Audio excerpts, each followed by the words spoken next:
to Exploding Heads Horror Movie Podcast, episode 183. It's so easy to remember now because it's 1983. Like I was gonna ask you, like I always do, what show is this? But I'm like, oh yeah, 83. Maybe we'll it's just like we're. I like this idea that we came up with. I think it's a great way.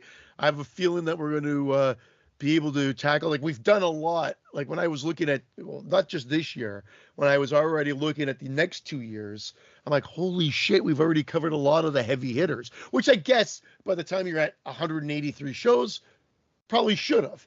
But I saw like Phenomena is on that, and we've never done that. Unless I'm gone crazy. Jeez. So I have a feeling another another Argento film will be covered. I only assume, because based on what has already been done from that year and what's available, I assume it will be a heavy hitter and that people are going to want to hear about it, but and or rewatch it, because 84. That's 85. That's 85. Well, we haven't done. I know. I've jumped. Well, that's what I wanted to ask you. I know that we're even just talking about, but I wanted to find out, are we including, for instance, in 85, would we include Day of the Dead because it's part of the trilogy? Well, it's part of a greater Romero package, but you know what I mean. Right. Or do we just say, fuck it, a la carte? And do it, which would then open up the fact that we could do Dawn of the Dead a la carte at some point, because those are heavy hitters that we haven't done. And so if that's the case, I only can imagine, unless someone wants to torture us with like Blood Cult, but then we could decide what we want to put on these lists, that it will be Phenomena and Day of the Dead. I just assume. That's some assumptions. Wait a minute. Well, you know what though? That's for 85. I've skipped over 84, but that's okay. Similarly. I mean, 84 is Gremlins, Firestarter, Company of Wolves, Children of the Corn. That was the one. Would we open up the Children of the Corn, or is that saved for Summer Sausage?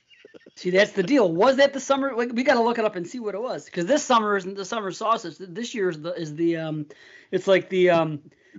Summer Sausage because it's only it's year of the year. But we're only doing Italian movies, it seems, lately. We've done so many Italian movies. 1, 2, 3. What if we do at 85? What if we do Phenomenon? There's another one. Is there an Italian movie in 84? Well, there has to be one. But I mean, now just for the hell of it, I'm gonna look for the hell of it. Let's see, horror movies 1984. We're doing what we usually do at the end, at the beginning, because we have nothing else to do. Again, that's okay. Remember, the ones that are included are obviously ones we haven't done before. So if you're saying, why the hell are these ones not on the list? It's because they've been covered.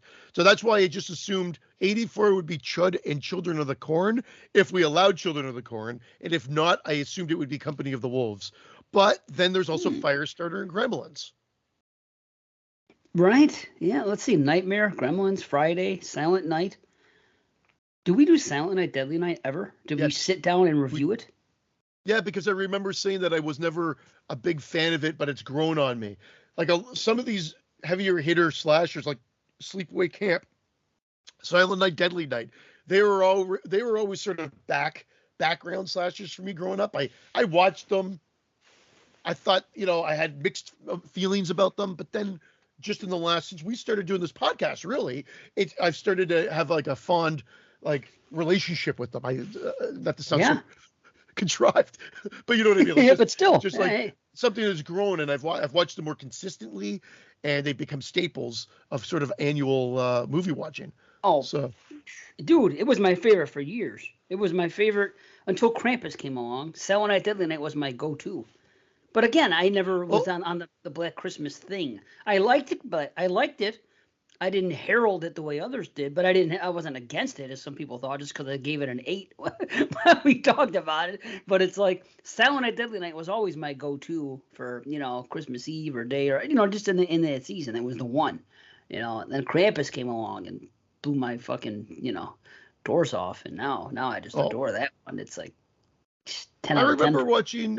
I remember watching The Hills of Ice Part 2 because everybody hated it, or it was deemed whatever. This is way back when. Don't like it. And I remember kind of enjoying it and going, wow, why is this shit on so much? It's kind of like a cool slasher. I'm not comparing it to the first one, just on its own merits. At the time when I was kind of younger, I was like, it's kind of an entertaining slasher. I rewatch it, whether it be 2020 or 2021. I can't remember which one now. I rewatched it and absolutely hated it. Thought it was a deadly turd. I gave it a horrible review. I haven't reviewed a lot of movies on Letterboxd. I think 2, and I don't know why 2, but for whatever reason, John Wick 2 and Hills of Eyes 2 are the 2 movies that you should just do 2s. You should just do part 2s going forward. Anytime you watch part 2. People were blowing to John. I love John Wick, the first one, and I actually like the third one too. Something about watching part 2, I was bored senseless. It's kind of like what you described watching a action movie, although it's universally loved. So don't listen to me. It was just like, for me, well, it was just gunplay, cool gunplay, but after a while, it felt like this is what I said in my review, very short review. It felt like you're watching your friend play video games. Oh, okay. You know when you sit back and you're just watching someone play a game? That's what it looked like, but not necessarily entertaining. You want to play. Oh, okay. And that's what it kind of felt like. So I don't know. Like, that was my take on John Wick 2. Again, totally in the minority. People love it. I'm going to be called crazy, but I love John Wick. And I remember even liking the third one, which people kind of shit on, saying it was the least of the series, but I actually liked it. Just 2 for some reason just seemed really, really monotonous. But anyway. I've seen 1 and I've seen 2. I own them all. I liked them both. I want to see if I saw 3 and forgot about it. So now I'm going to look at my letterbox because now I'm curious. I hope I didn't see it and forget about it. Let's see, John Wick 3, because I need to know, because my mind is so. It's called Parabellum. Yeah, something like that. Yeah. Okay. No, I haven't seen it yet, but I've seen 1 and I've seen 2. So I think I watched 1 like 3 years ago, and I watched 2 like last year. So I'm slowly going through them. I enjoyed them both. I didn't notice that 2 was like significantly different than 1. I mean, it was different, but you know what I'm saying. I didn't get that what you're saying, but I don't know. Maybe you're right though. I just didn't cross my mind. I've always said, why can't they make a movie that's pure action? And which they've done. There's other movies that are pure. This one kind of is that movie with pure action. And yet I'm kind of like, it just seems more of the same. Now, don't get me wrong. There's some beautiful set pieces. There's some beautiful sequences in it. I will not take it away. I don't hate the movie by any means. I was just like bored by it after a while. I was just like, come on. It happens. I guess I could see people that just don't like slasher movies being bored by that formula. Like, just being like, oh, come on. It's like the same thing. Well, of course. Like, why are they remaking Halloween for the 300th time? Why 300th? I don't know. But you know what I mean. Like Francesca said about the whole thing, about too many Halloweens and everything else. And the thing is, she's like, okay with them. But even that's her. And it's like, and I do get it. But the thing is, this is what I want to say about with sequels and the way they get shit on now and the way redos and remakes and everything else. To me, it would be a problem if this was the general focus of all the horror content we're getting, because it's just one small part of it, and we have so much more things going on at once. I don't care. Like remember like in the early 2000s, like after like Dawn of the Dead remake and Texas Chainsaw, which I remember the news broke. Remake Central. I wasn't happy about it. Then it became Remake Central. And then at that time, in the early days of the message boards, I was one of those guys griping, right? And I even like made a list of everything I saw on the horizon, almost like the MCU, how people look and they go, look at all these movies are coming out in the next 8 years. And that's kind of what I did. I researched all remakes that were like, in production or in discussion or this or that. And I put up a post in like Clad, which was Alex's from Skeleton Crew, his message boards back in the day. And I was talking about it. I was, vehemently against it because it seemed that's all we were getting. It was either didn't they make that joke for for what the hell was it? Hold on, give me a second. What's that damn Hatchet. Newest started with an H. They said it's not a Japanese remake and it's not a sequel or something like that or whatever that, because at the time all we were getting was remakes, right? And then they got into the J-horror spin-offs, and that was cool too. But so to me, I think it was okay that I was complaining about remakes back then because the landscape wasn't what it is now. Now, yes, we have redos and sequels. Sequelitis back in the 80s, the heyday right, of course, that we loved. But we had everything. We had everything in the 80s, not just. But now I think we're in the same thing. Look at how many different things we're seeing in horror. I think that there's more in horror now. There's more like subcategories than there was even in the 80s. Because you have to add all the other, and I don't want to use the term, but I don't know what else to say. There's a lot of other movies we didn't have in the 80s. Okay, but I'm talking about like woke films and things like that. And there's a lot more stuff with message now than there was back then. Some of it I agree with, some I don't, but that's irrelevant. But we have a lot of especially if it's a mainstream. Sorry for cutting you off, but just to add to you. Oh, no. If it's a mainstream, I think it has to be part of the formula now, part of the ingredients. You've got to have this in. And again, I'm assuming that's going to trickle into the independent as well. It just hopefully the independent does it better. But the independent also has the ability not to do it. Because remember the movie I made, the movie I wrote that we're going to make, I hope, is the fact that it was throwback to old. I'm not saying there's nothing. If a character's black, so be it, the character's black. I definitely didn't write a black character because I would think that'd be more offensive because I don't know culture through and through or whatever. I can only write from experience from that, and anything else would probably be a fake or facade. I get it. That's what authors do. But I'm not an author. I just wanted to write a script. I said, now we could play around with it, but there's no agenda or it's more throwback old school. I wanted it to be that, like, you know, that thought process of like nothing offensive about it. Right. But also nothing, you know, forced down your throat.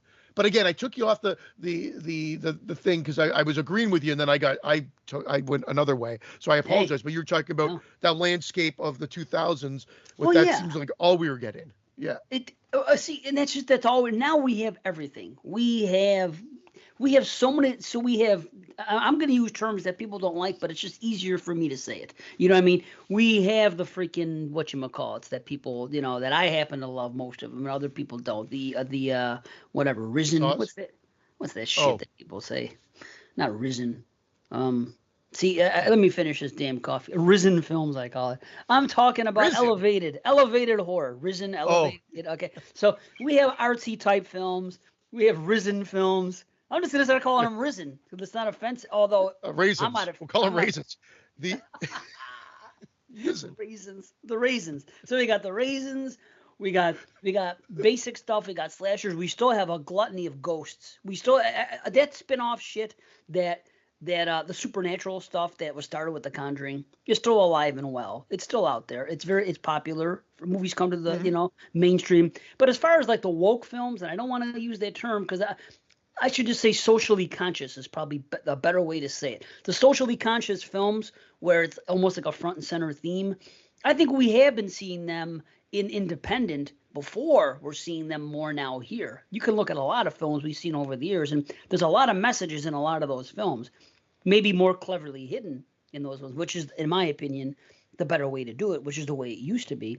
Because I do find it funny where people always seem to say, and I almost want to ask them, but I'm not here to cause trouble, but I think about it when I listen to people talk about these movies, and like, I happen to love socially conscious films and this and that's, you know what, I happen to like them too, you know, when it's not rammed down my throat. But I almost want to ask them, do you like them because you like them because you agree with the message? What if you watch a socially conscious film where in someone else's mind this is socially conscious for them? I'm going to make my statement about, you know, the political landscape or the landscape, whatever, environmental, whatever it is.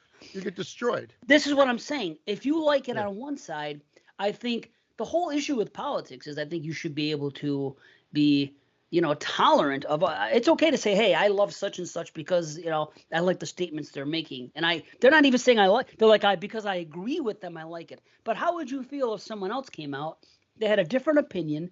Not even a hateful opinion, just a different. I'm not a hateful person. I may not agree with what the left says. I don't agree with what the right says. So, you know. We experience day in, day out on social media. They can't take it. Nobody can. No. I said that would be the smart thing, but nobody would be able to do it. Whether when it's extreme left or extreme right, it's going to get just destroyed. Yeah. Destroyed.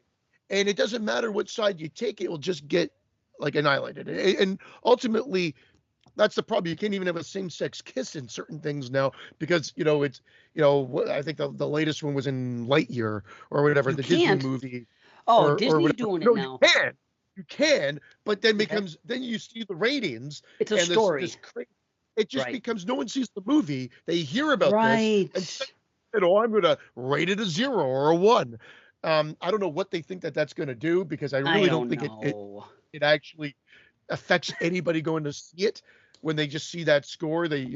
I see a score and maybe back in the day it used to hold weight. I don't look at it. I look at a few comments and I just judge it based on some comments if I'm even going to go that route. But I will say reviews matter. But I also critique the review itself. I kind of look at it and see how it's written.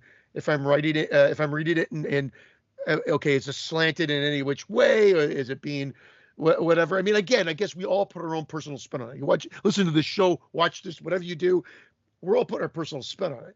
Like, do I hate the craft? I don't know. I don't enjoy the craft. I haven't enjoyed it.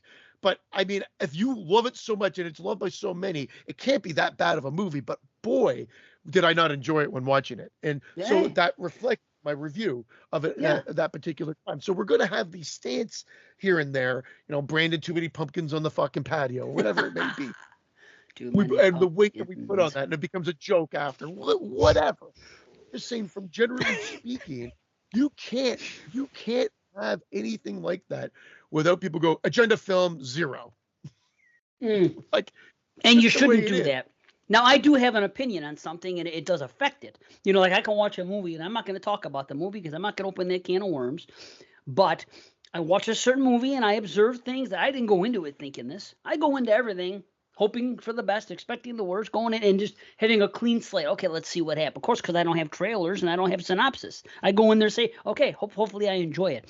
I watch a film, I see things unfold, and I can usually comment it during the film. Okay, well, this is going to be weird if they do this. And then sure enough, they do it. I'm like, okay, I can't help but think what I think. But like a certain movie did come out, and I thought it was borderline racist.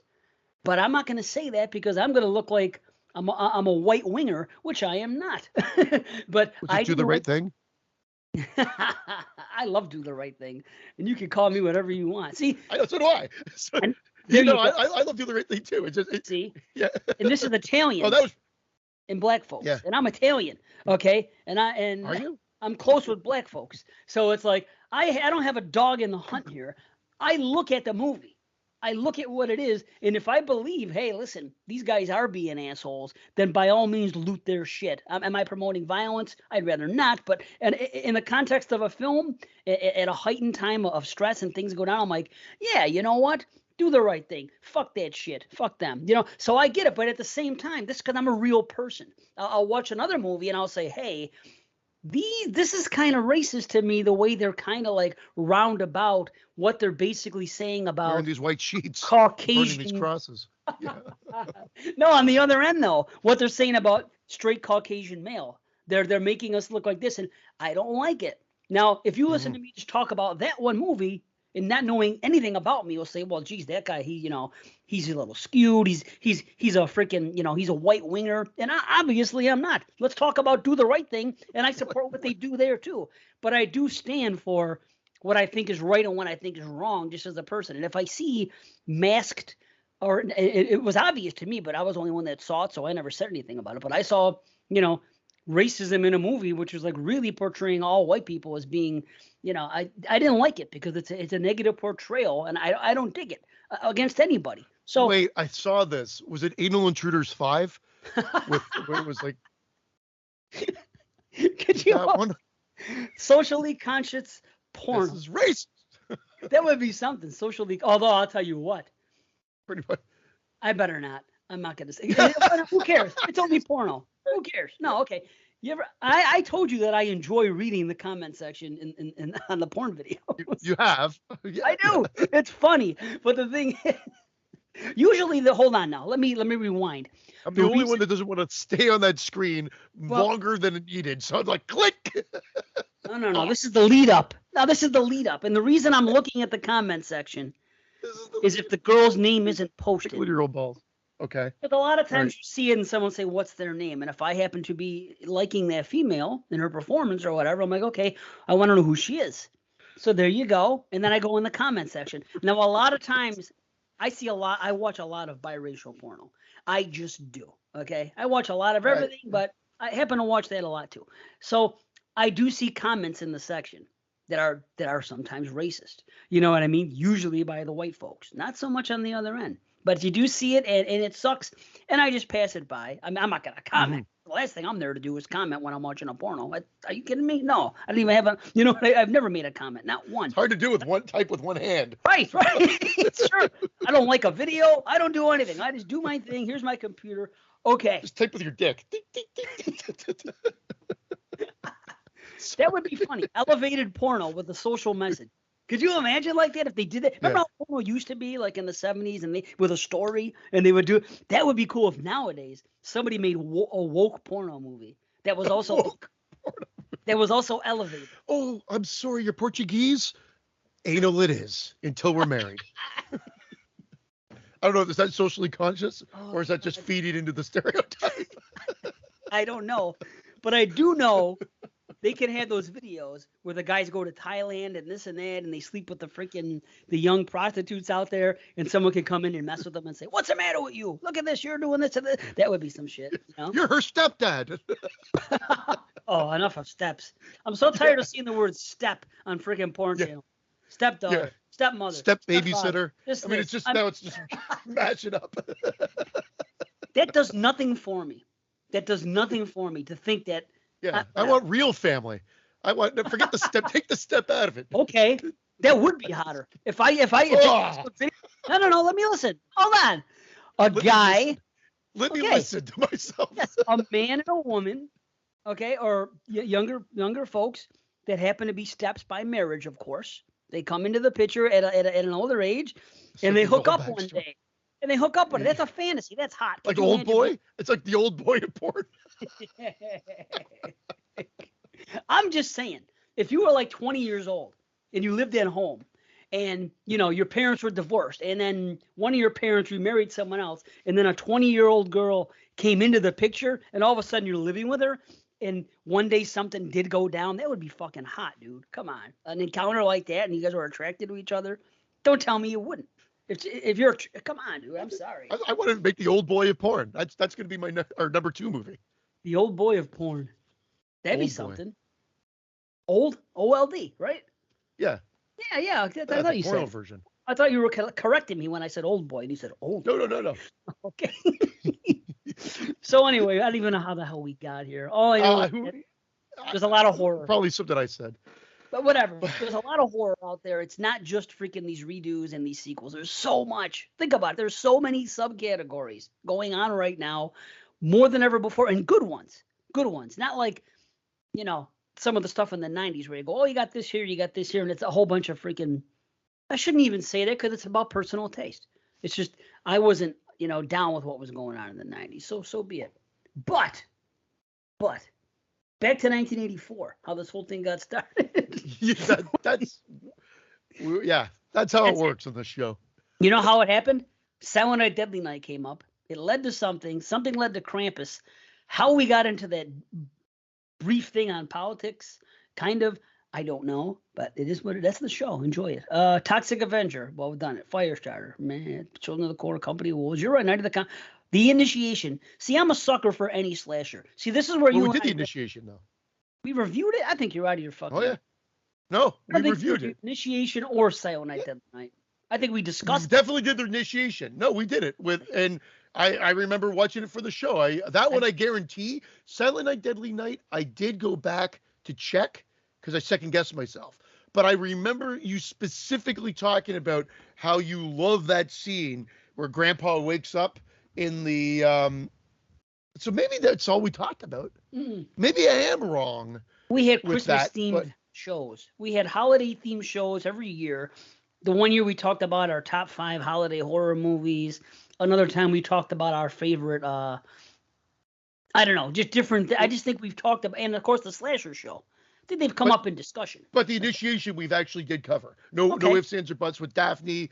The candle Zuniga? that has like it's the wax. Yeah, I have it up. The cover with the dude. Yeah, we've done that. We did it with Brandon a year or so ago. Okay, well that's fine then. I'm just looking at more. Superstition is actually a good one. Splatter University, because it's a slasher, I'd watch it and talk about it. But that's just me. Superstition. That might not be the one that we're thinking of, because Superstition is 82. We did that for the 22 Shots show. So I don't know if that's a different Superstition. Oh, it does say 82. You're right. Good call. When you click on it, it says 82. What am I looking at? Whoever made this list on IMDb from 1984, F you, I'm leaving you. I'm going to Wikipedia. Yeah, I'm going to Wikipedia. I'm not looking. That's ridiculous. You're going to Wikipedia not looking back? So I'm going straight past go, and I'm collecting $200. Deadly Intruder, Danny Bonaducci. That's just funny. Fatal Games. Oh, I would talk the shit out of Fatal Games because it's a slasher and it's fun. That's just we're going to put it on the list. Slasher. I just don't think it's going to win. I really don't think it's going to win. You're probably when you see right. Chud, Company of the Wolves, and again, if we're putting Children of the Corn as part of that. Oh, Monster Dog. It's just not going to win. Monster Dog. I know, Alice Cooper. and it's Italian, so it could be the Dog Days of Italian Summer. It could be too. It's so funny that you say that, because I remember the review. I brought this book out last week, but I remember that review specifically. Oh, look at this. Oh my God. I pretty much went right to the page, because this part fell out, the review part. Monster Dog. He gave it a dog, which means no stars. Amazing. And a 5 splatter rating. Title tells all, with Alice Cooper. Fuck it. That's what the guy's review is? That's the review. Yeah. Put it in a book. How come I'm not writing the books? I could do that. We should have an Exploding Heads book. Every now and then, those are the books that he did. Every now and then, these reviews are what he did. Some of them are much longer, but that's what I loved about his reviews. You weren't reading like 3 pages worth. Sometimes there were 2 lines, and some of them there was a few paragraphs. Just depends. But again, he said really what the point of that short review is that there's nothing to talk about in the fucking movie. It's that much of a dog, a monster dog. That much of a dog, indeed. That's what he was saying. It's a dog turd. Okay, I just had a $1 million idea. So can anybody write a review book like that? Do you have to pay anyone to talk about their movie in a review book? Oh no, absolutely not. Fuck? But those are a dime. Those were a dime a dozen, and they kind of died out once the internet came, and then everybody became a fucking critic. I understand, like if you're talking about if you want to mass market the Exploding Heads horror movie podcast review book, yes, we could do it. We could self-publish it. And then instead of, if you don't want to buy Patreon, or if you want to get actually something for your money other than just us yammering on, then you could offer it, or you can offer it at different levels, no differently than any piece of merchandise. But yes, we can do that. That's actually a great idea. You have hookups. Your wife has published a book. Wait a minute here. Well, why don't we just go back? Go ahead. No, I was just gonna say it's easy. It's self-publishing. They've got it down to a science now that anybody that can write anything on a piece of paper, or let me rephrase that, type it into a computer, can publish their own shit. I know. It's no differently almost than putting your movie up to Amazon now or whatever. There are so many ways to have your stuff distributed. It still doesn't take away from the fact that there's a ton of crap out there, because now anybody can be a writer, anybody could be a movie maker, anybody could create something. But again, it doesn't mean it's good. It doesn't mean it's deserving of your time.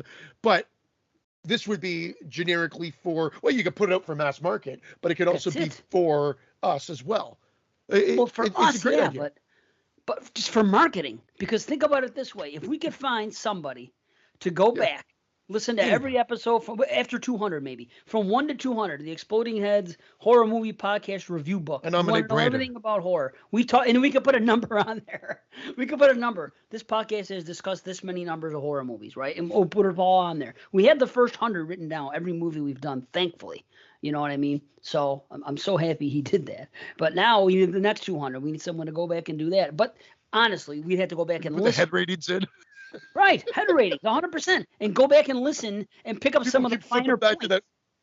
People keep flipping back to the key. What the fuck does this mean again? Right?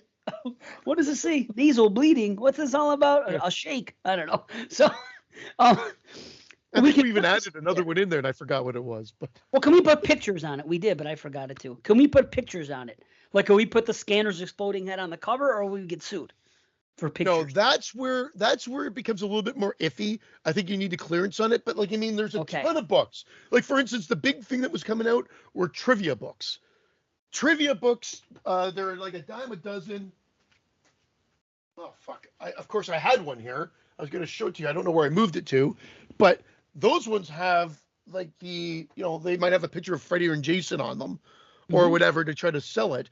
I don't know what they need to do to get the rights of that. For who I can I'm friends with the guy. You know the guy that did all the Horror Hound covers. These ones that were.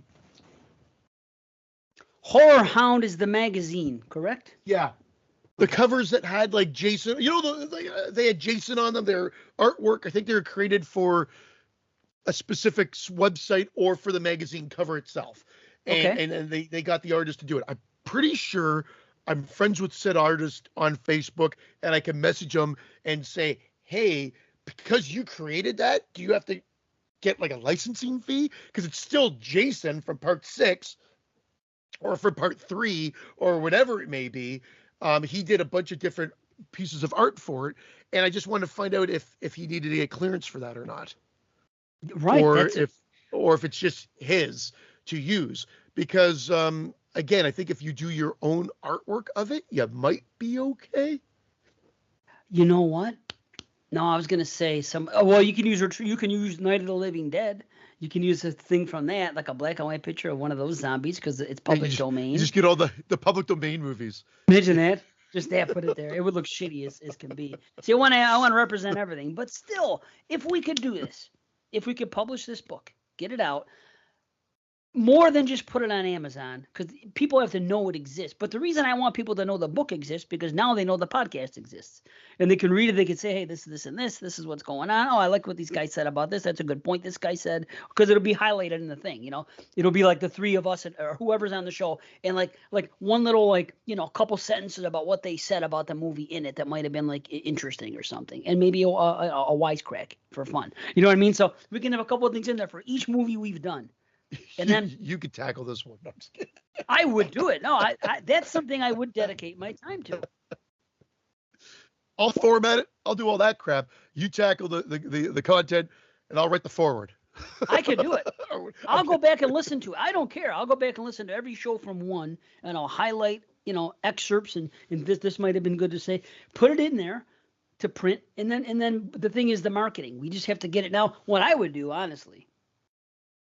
At first, I would publish how many of them, and I would go to the local bookstores out here and just put it on the shelf without even a barcode, just to have the name out there at a bookstore. Well, you can you can negotiate deals or just say tell them to put them in or bring it to the library or whatever like that. You could do that, no question. That's pretty much what Carrie did. But ultimately, the other ways, it's self-published in the sense of like to get a printed copy, it's X amount of dollars.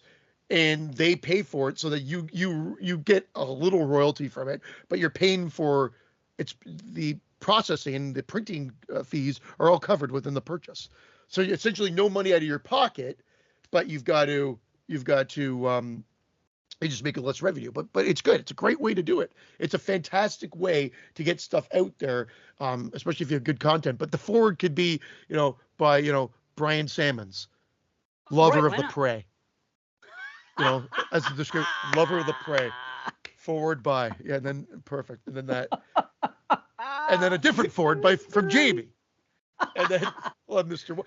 All it will be is a bunch of forwards by all the Mr. Watson, everybody, yeah. Imagine that. A bunch of forwards, one after another, the first 20 pages. Anyone that has a Twitter account that does a podcast can say something. I'd have everybody in there. That'd be great. Oh, shit. Yeah. Oh, that would be something, though. But look at it this way. It would be advertising for them, too. If they had a podcast and a Twitter, it's in there. You know what I mean? And now all of a sudden, hopefully people will they won't see through that. They won't see that it's just people advertising. Why don't we even cheapen it even more so? Because I think of like the mass marketing approach, like the McDonald's of the whole thing. And why don't we just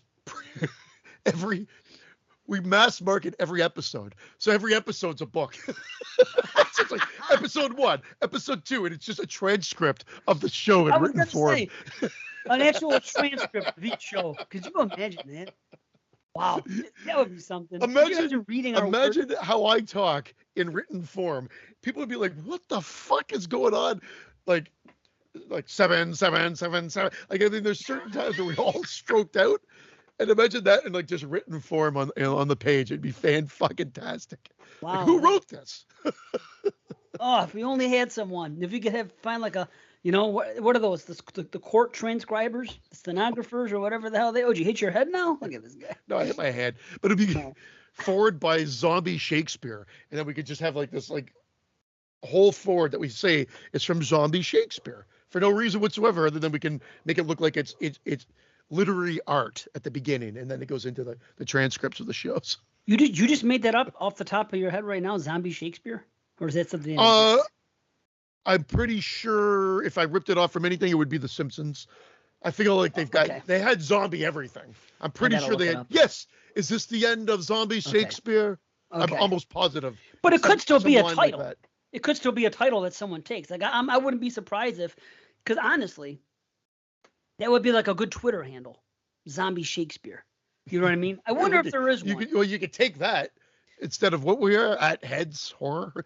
That's like, remember initially when we were the original, way back when, I think idea 1 for whatever movie was like the Fanatics idea, where the podcast goes to a trade show and then we're all just at a horror trade show and someone, it's an infected movie and someone goes crazy and all the fans go rabid and they go absolutely crazy and they start attacking everybody. And then like there's like Roy versus Kane Hodder, like Roy Jason versus Jason. And then we had Rob Zombie. Oh yes. It's right? Zombie Rob Zombie. It's just stupid ideas. There's 2 jokes. The rest of the movie, I don't know what we're going to do, but those 2 jokes would fly.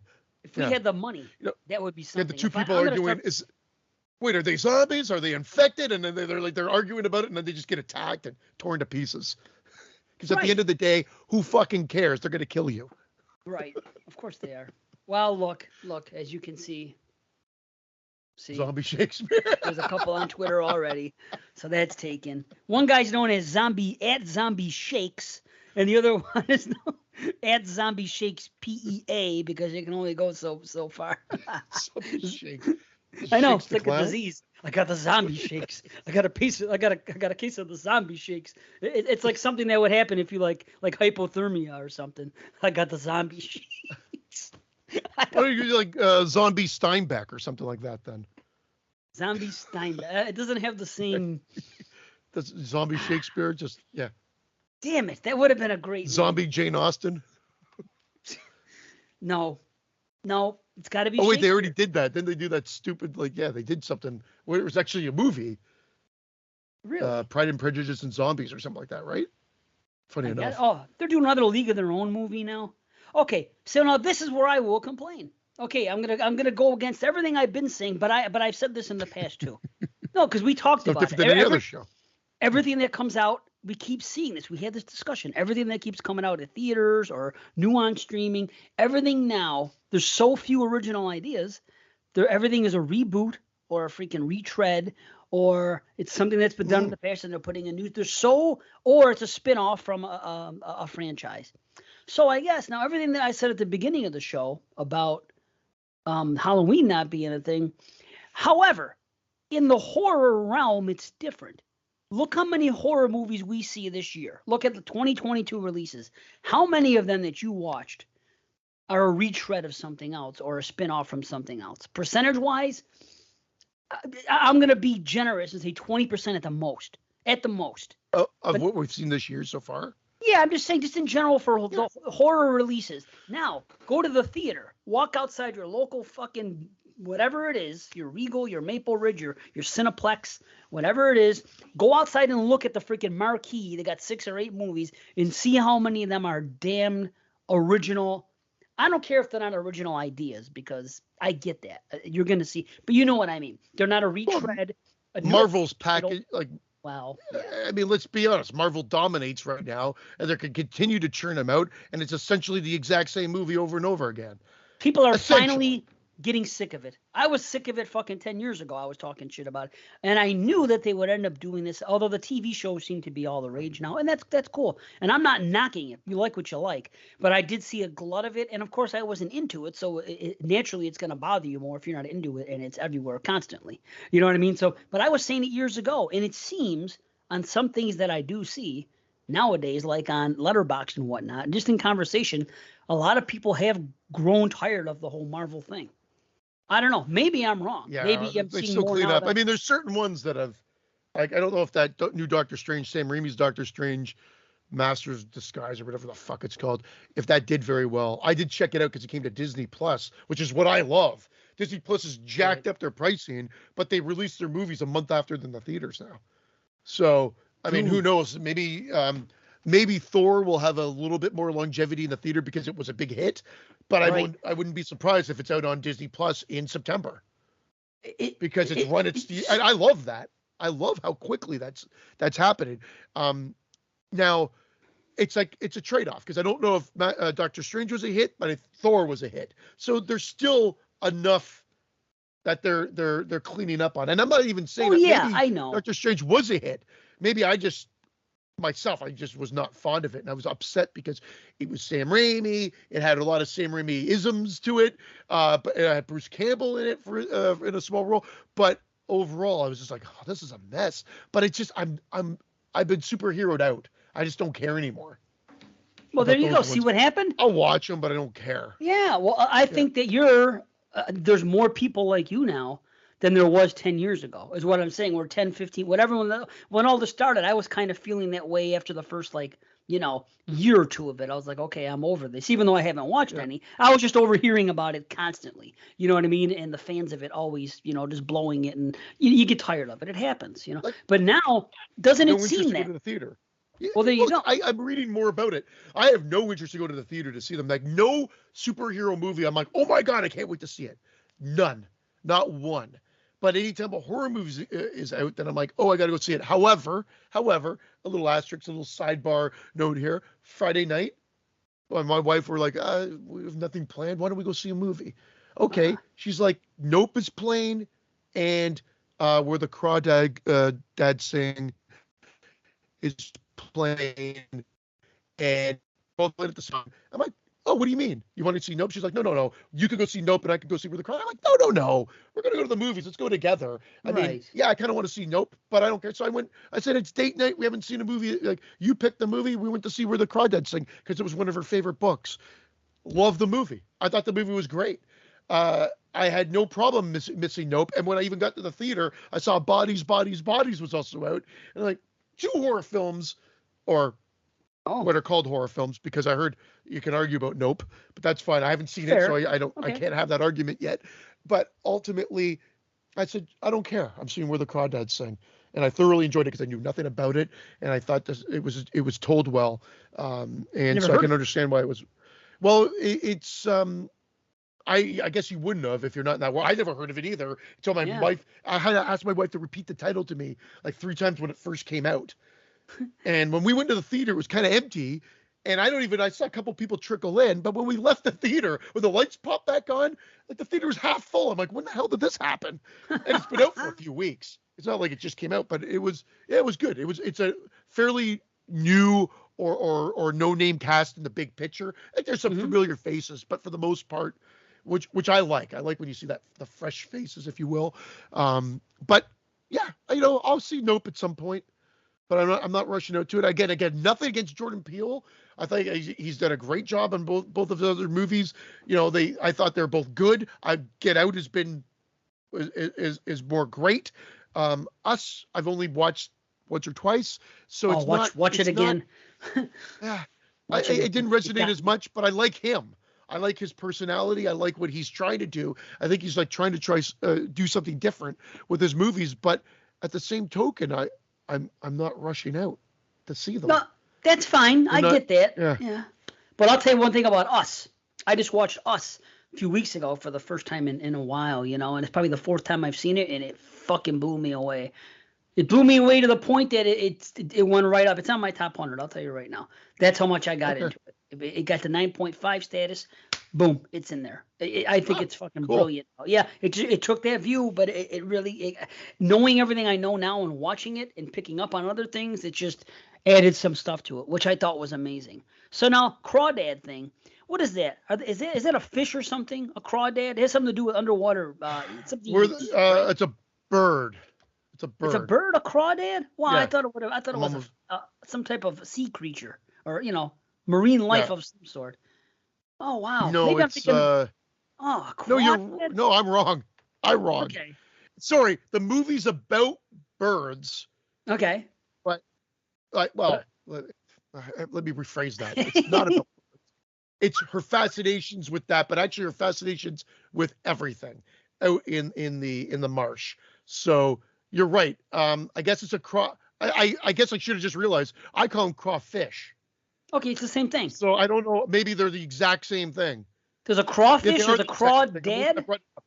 My God, it's hilarious. I always called it a crawfish.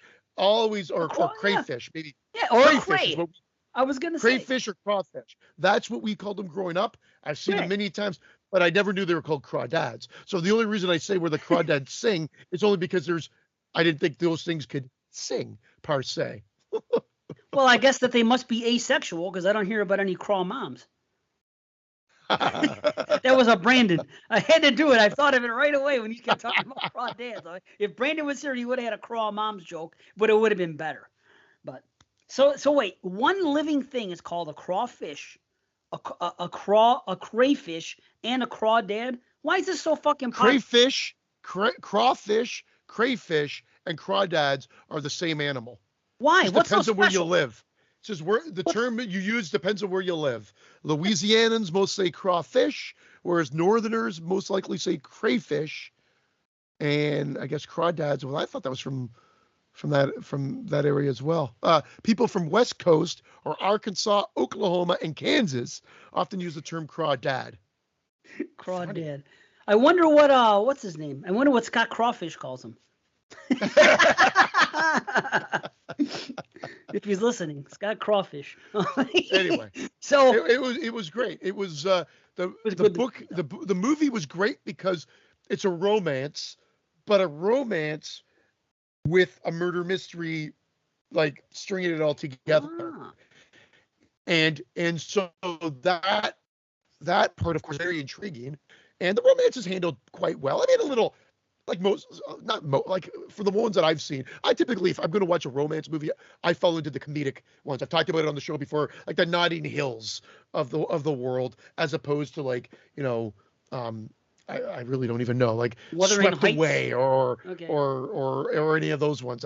But Carrie said she really wanted to see this. She wanted to go opening weekend, but we couldn't. There was something came up, so we couldn't go see it. So when she said she wanted to see it again, I'm like, oh, I'll see that with you. And she's like, you do? I'm like, yeah. I'd rather go see that than watch a movie. If I'm going to watch a movie by myself, there's got to be a good reason for it. Like in the sense of like I'm traveling, I'm by myself, and I'm going to kill some time, so I'm going to go watch a movie. Have them here home, and we're going to go see the movies. We'll go watch a movie together. And I was pleasantly surprised because I that's the type of experience I like when you go out. Not expecting a thing, not knowing anything about it, and then just watch it. The stupid thing about it is what the theaters do nowadays is they play a fucking preview, or one of those like where they interview the cast as well as show scenes from the movie right before the goddamn movie you're about to watch. See, so I'm like, I know. So it's funny. I watch trailers, but I don't need to see something right before I'm about to watch the damn movie. Drives me crazy. Is that Luxter? No, it's Jin's. She's been sitting here all the time, Miss Ginny. Yeah, she sleeps here, and I got up to do the show, and she was here sleeping, so I didn't wake her. I just came over and I said, "You can sit here with Daddy, do your thing." So, dude, crayfish. So is this fish only? I know. I'm sorry. I can't get off it. Hold on. Seafood cocktail, crabs, crayfish. You know what song that it's from? I'll say it again. Seafood cocktails, crabs, crayfish. You know what that is? Isn't it Big Balls? Yay! Good job. AC/DC. Right. Yeah. Yeah. So I don't think. Again, I was wrong. I'm shocked I didn't even know Cray Dads, obviously, just because A, I fucking saw the movie. B, it was just because she did it, again. If you watch it, I recommend it. But again, you can watch it when it comes out on video. If you're into those other type of movies, I think it's a good story too. But where I'm going with this, I don't think there's actually meat on the bone, if you will, or enough to call it a food. I believe I don't think you can eat them. I don't think you can. Maybe really. Come on, they're maybe I'm wrong them? because I think didn't Tom? I mean, I'm basing this all on one joke Tom Savini cracked. Remember when he says, "What I didn't do." Or Friday the 13th Part 2 because it had Jason up and rocking around. What was he doing? Living out in the wilderness, surviving off crawfish all these years. Oh, well, there you go. Then wait a minute now. Then why could you not eat? Well, don't take my word for it. I didn't even know what crawdads was. Like, I mean, just say, yeah. What I'm saying is this. You just said that they're not edible, but then you said Tom Savini said that Jason was eating them. So you went against it. We're going to play. I know. I said that. I just said that. I go, am I going to put all my faith into a joke Tom Savini said? No. Yeah, but he did mention that. What fish is not edible? I think that all fish are edible. Any animal should be edible. Resembling small lobsters to which they were related. They're known as crawfish, crawdads, crawdads, freshwater lobsters, mountain lobsters, rock lobster, mud bugs, bay bugs, or yabbies. What the fuck? Why so many names? How come a rhinoceros doesn't have 7 names, but this little fucking I'm thing sure it does. You think? I've never heard anybody call it a rhinoceros, a rhino. Do you think some other country calls it a fucking, I don't know, a boar fucking jock or something? I don't know. I just don't. Weird. But I'll tell you what, crawdaddies. There used to be a place in Buffalo called Crawdaddies. I'm pretty sure of that. Hold on. I think it was a restaurant. No, hold on. I got to see what it was. Because I've heard the name when I was young, Crawdaddies. And nobody I know fucking fishes like that. So, hold on.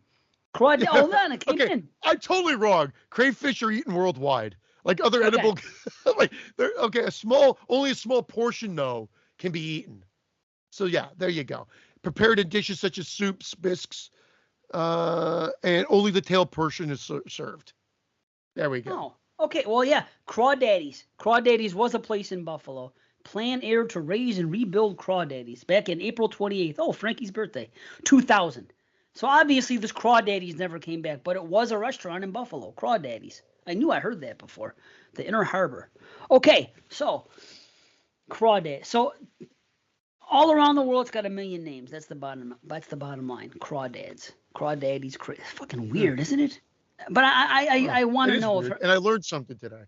See, and that's what else can you expect on a podcast situation? You learn something. On our show, yeah. Right, you've learned. Now, back to 1984, Nightmare on Elm Street. Okay, we can't do that. Razorback, Rocktober Blood, Satan's Blade is kind of a curious one for me. Sea Serpent, Silent Madness, Terror in the Toxie. Okay. Silent Madness is a slasher as well. That's the one that was in 3D. Yeah. Yes. Oh, it was terrible. It was terrible. Okay. Okay. Something else I wanted to say about movies coming out real quick. You said Disney did it with the Marvels. They're coming out a month later on the thing. I'll tell you what. Not X. Month and a half, yeah. Pearl. Pearl is coming out, the prequel to X. Yeah. I think in like September or something at the theaters, but it's going to be on Prime or someplace else like 6 weeks later. So now it's an even shorter thing. Wait. I didn't even know it was coming to the theater. I just saw that it was coming to the streaming, so that's cool that they are. So you get 2 movies coming to the theater in 1 year. This is like Ty West's year, man. I mean, did any of his other movies get a theatrical run? I don't know, probably limited, but I mean, smart. Maybe not. Why not? Not to this degree. No, it's great. I'm actually interested in seeing it. I saw the trailer for it. Yeah. Well, X is one of the standouts of this year for me. Yeah, no question. Yeah, for sure. I've only seen it once, but I'm going to definitely watch it again. I got the blue. I bought it like right away, so I will watch it. Well, see, there you go. Once again, Mia is the X factor. You put Mia in your movie, you can go to the theater. It's true. All of her movies go to the Don't theater. They call her that in the movie? You got that X factor. Yeah, she is the X factor. It's true. See, that's my girl. I've been up on her all these years. Everything she's done that I've seen has been good, and all her movies come to the theater. So, and she works with all these talented directors on top of it. So it's like, hey, smart girl, man. She knows what she's doing. I just watched Suspiria again the other day. So I was, seeing her there. So man, what a flick. I want to watch it again because, like I say, I'm more just it was a little overdone, but there's so many great parts to that as well that I owe it a third watch. Nice. But I will. I mean, I gave it 2 watches, but I still wasn't blown away by it like the way you are. But usually we see more times than not, we see closer to eye to eye, I believe, on most films. There's just a handful that are weird ones that really tight. But the reason I bring it up is because that director is the one that's doing that film that's coming out. It's like a romance horror coming out in November. Guadagnino? Bones, really? Bones and all, Bones and I, Bones and. I didn't know. I posted it on our major page, not the patron only panes. But it comes out, later this year, and that looks very interesting, as well. I won't say anything more. Although my wife got the book because she saw the trailer and heard me talking about it. Bones and All is what it's called. So she got the book and started reading it and absolutely detested the book. But I based on what she said, she didn't finish it. She just said, I can't watch it anymore because it made her suspend her disbelief to such a degree. In a book. She says, I can't continue. Well, just based on the way they wrote it. No, but it's, I mean, I guess I have to, because otherwise you won't see it. So it's about a cannibal or 2 cannibals. Okay. That's fine. Bones and All. That's what it's called. I would see anything that guy did if it was horror related. After Suspiria, of course I want to see it. I think he has a good eye. I want to see what he can come up with. David Gordon Green's in it. Chloe, Jessica Harper. It's got a pretty cool cast. Jessica Harper again. Wow. Chloe's in it too? Francesca Scorsese. Really? Gotta be related, obviously. Yeah, she is. Yeah. Wow. Jake Horowitz, David Gordon Green, Taylor Russell, Mark Rylance, Timothée Chalamet. I'm probably saying his name totally wrong. It sounds like a candle. Chalamet or something. Chalamet. Try our new Chalamets or something. I don't know. Anyway, it's I haven't really seen anybody talk about it. It happened to play at a trailer. I'm wondering, I suspect that this is coming out at the Toronto Film Festival. I haven't researched anything. It was on, I saw a preview for it on a morning show, but they didn't say anything about that. They just said, we saw this new trailer. I think the trailer just hit. And they were talking about it. I bet it's going to be Toronto Film Festival and then be released in the theaters thereafter. But I'm totally guessing. Just based on the director and the fact that nobody's really heard about it. Oh, it's played at some film festivals already, it looks like. You ever interested in going to TIFF or no? I've gone. I saw the Ward there. I saw something else too. But it's kind of a pain. Is it? Well, forget I said it then, because I was considering going up just because I just been to Toronto, and I was like, well, it's right there. I never went. Maybe if he wanted to go, I would, Oh, I'll go. I'll go with you. If there's a reason to go, I'll go. Yeah, but if you think it's only a pain because the movies I want to see, no one else is usually interested in. But you'd be interested in seeing the movies that I want to see. There you go. That's easy. Right. We should try to get a thing I saw together. Bad Black Sheep there as well, way back when, at the midnight screening. Still have not seen that Black Sheep movie. I haven't seen that. I don't even know. I think I've seen the comedy only one time. But again, that's not really my go-to stuff. But still. Yeah, because I was just there and I was thinking about it and everything else. I was like, man, because I know I drove by right through your hood. Like I remembered when I saw you post about it, I'm like, shit. Because, of course, any day that you could have come could have been possibly good, and that day sucked. But I knew you were on a schedule anyway. But even if I zoomed down just to, wave to you at the overpass. As you're shooting through Burlington. Right. No, I wanted to come up too, man. I was even mentioning it to Tyree as we were driving. I should have thought to come earlier. But of course I was running around that day. There was so many freaking. Well, if you saw Guelph line and Walker's line, that's it. That's the area, and you just shoot up from there, and we could have slapped cocks. I've been there before, of course. Yeah, that too. And I've taken the same ride. I left really early though. I wanted to be there at 5, just in case, because it said something on the ticket thing about we're expecting high traffic as other things are going on in the area as well. Then of course I planned to get there early. Right. Well, guess what? Of course I get there. Doors. I don't really care to go in until 7 o'clock. 7 o'clock is like prime time. Band usually goes on between 7:15 and 7:30 at the latest. So I'm like, okay, I can go in at 7 usually. So let me get there at 5 just in case. Sure enough, I go. There's not a fucking soul there. I pull in at 5, no problem at all. Okay. So I went into a concert. But that's good. That's what you want. I know, of course. Dude, because on my birthday, I was like fucking, I was like 8 minutes late getting in. Because here's the problem now. And people that are going to concerts, take note. Because, again, I frequent concerts enough. But this is the only during COVID or post-COVID thing that I've done. Or, you know what I mean? So now what they're doing is everything is a metal detector. It's like going to the airport almost, where you have to put all your belongings in the thing, and then they do the thing, and then you have to walk through the freaking thing, and then come out the other side, and they give everything back to you. This is going on everywhere. This happened in Cleveland, Michigan, and Toronto. So all these things are happening, and the problem is this. It makes a line where in the past it would have been 10 minutes to get through the line. Now it's taken 30. So now don't cut it close, because the lines are moving so slow now to get into these freaking places because of the metal detector thing that it fucked everything up. So just be aware, because I didn't know this was going on, and it cost me missing on my birthday of all days, something that they have not done, and specifically for me, because this was like totally for me. They opened up an a cappella version of Strawberry Fields. They come up and now my two favorite bands melding together, fucking Fish and the Beatles. And I had to miss that because of that fucking metal detector thing. Granted, it was only a 3-minute thing. It was a cappella. It was fun. But it would have been great just to get in there and have my birthday fucking show start that way. The jaws would have been dropping. I would have been like, what the, So please, if you don't want to miss the opener, and I don't know how other concerts are, and I've been to enough to know I don't know how many people are as passionate. I don't want to miss anything, but especially at a Fish show. I don't want to miss one fucking note. So I want to see what they're going to open with. I want to have the whole experience. Don't mess around.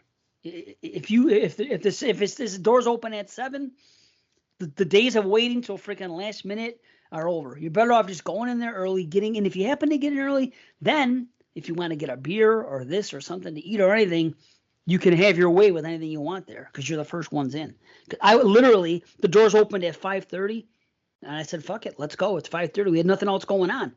It was sunny out. It was like 75 and just sun, not a cloud in the sky, so it felt even hotter.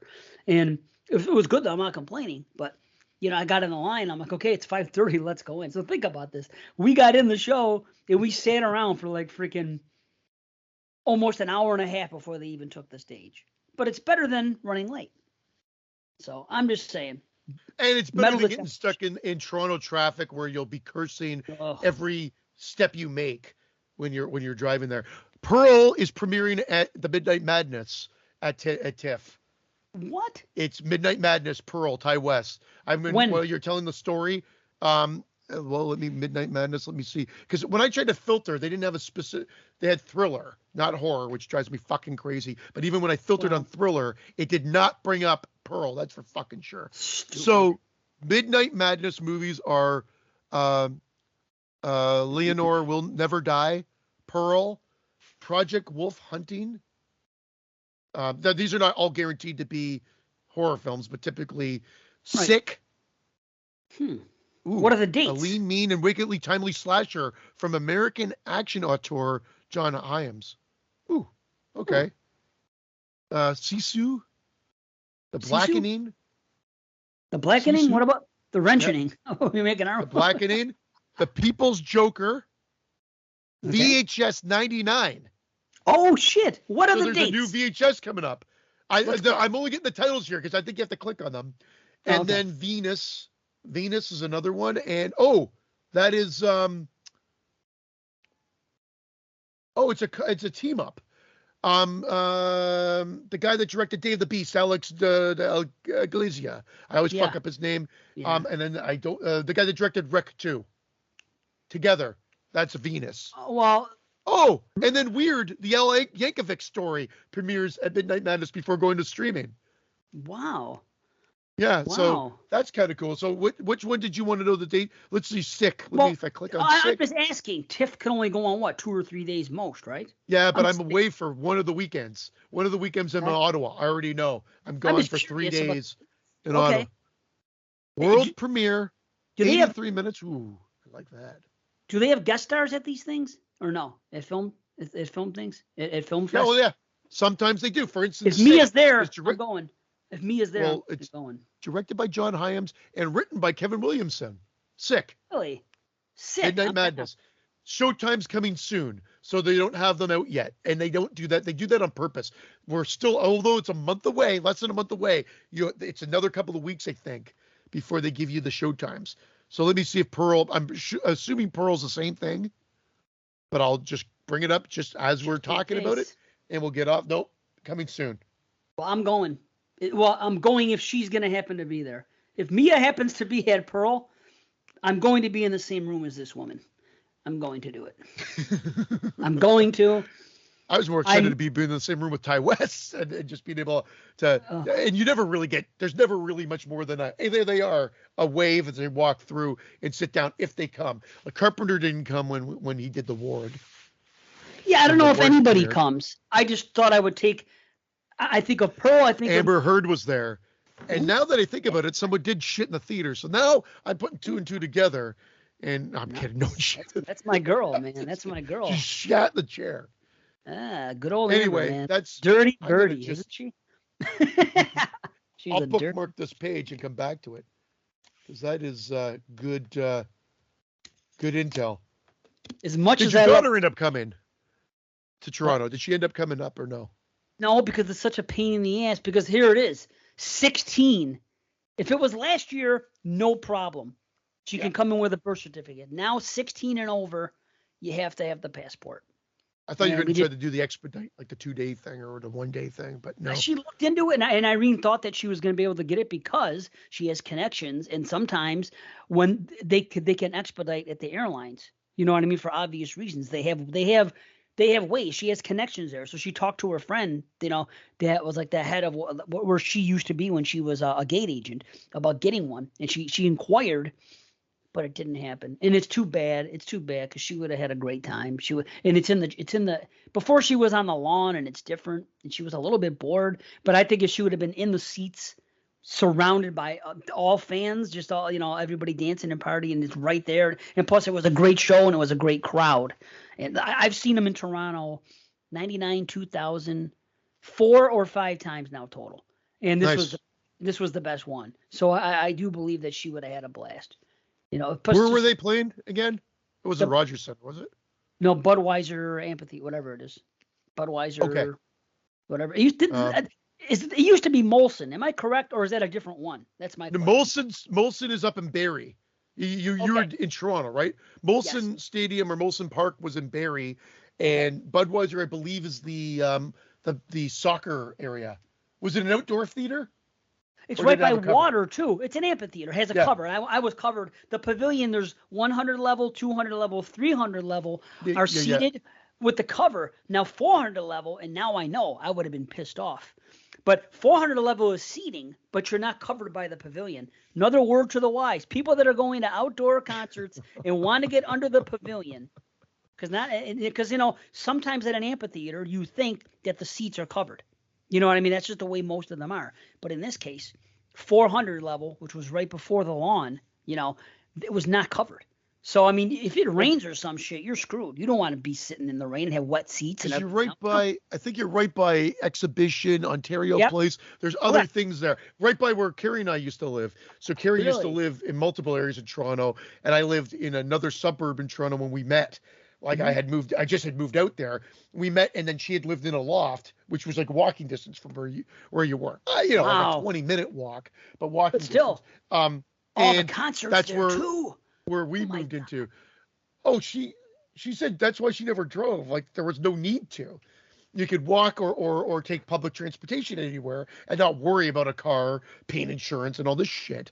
So that, like, I get it. If you're down in the city, you don't really need to worry about a car. That's at fair. all. Yeah. Even my daughter, who it will be going to George Brown and be living in Toronto this year, which she's looking forward to. She doesn't drive, and I'm like, what? Couldn't wait to get my car. I know, right? But she won't need to.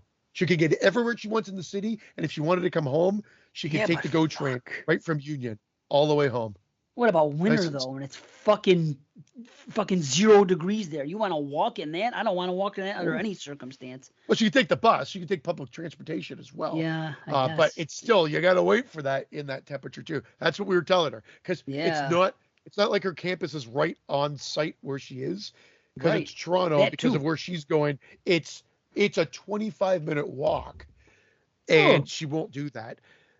I don't think she'll do that in a regular time. So we're showing her how the buses work, because you're not going to Uber it, because you'll be out of too much money, cash way too quickly. Oh yeah. So there's you're going to be going. But my biggest worry is that I think she's got 8:30 or 9 o'clock classes, and she doesn't do well in the morning. That's what I'm concerned about. There you go. And now, you know what? She'll last about a semester, and then she'll want to buy a car, is what's going to happen. I bet. I'm she needs to get her license first. She doesn't have that. That's the problem. She'll do it. That's what I think. Spearheaded. Yep. When you get thrown into the fire, that changes everything. And now everything's nice and great when you're on the outside and you're young and you're looking at, I could do that. That's okay. But then you get out there, and eventually it won't take her long, I don't think.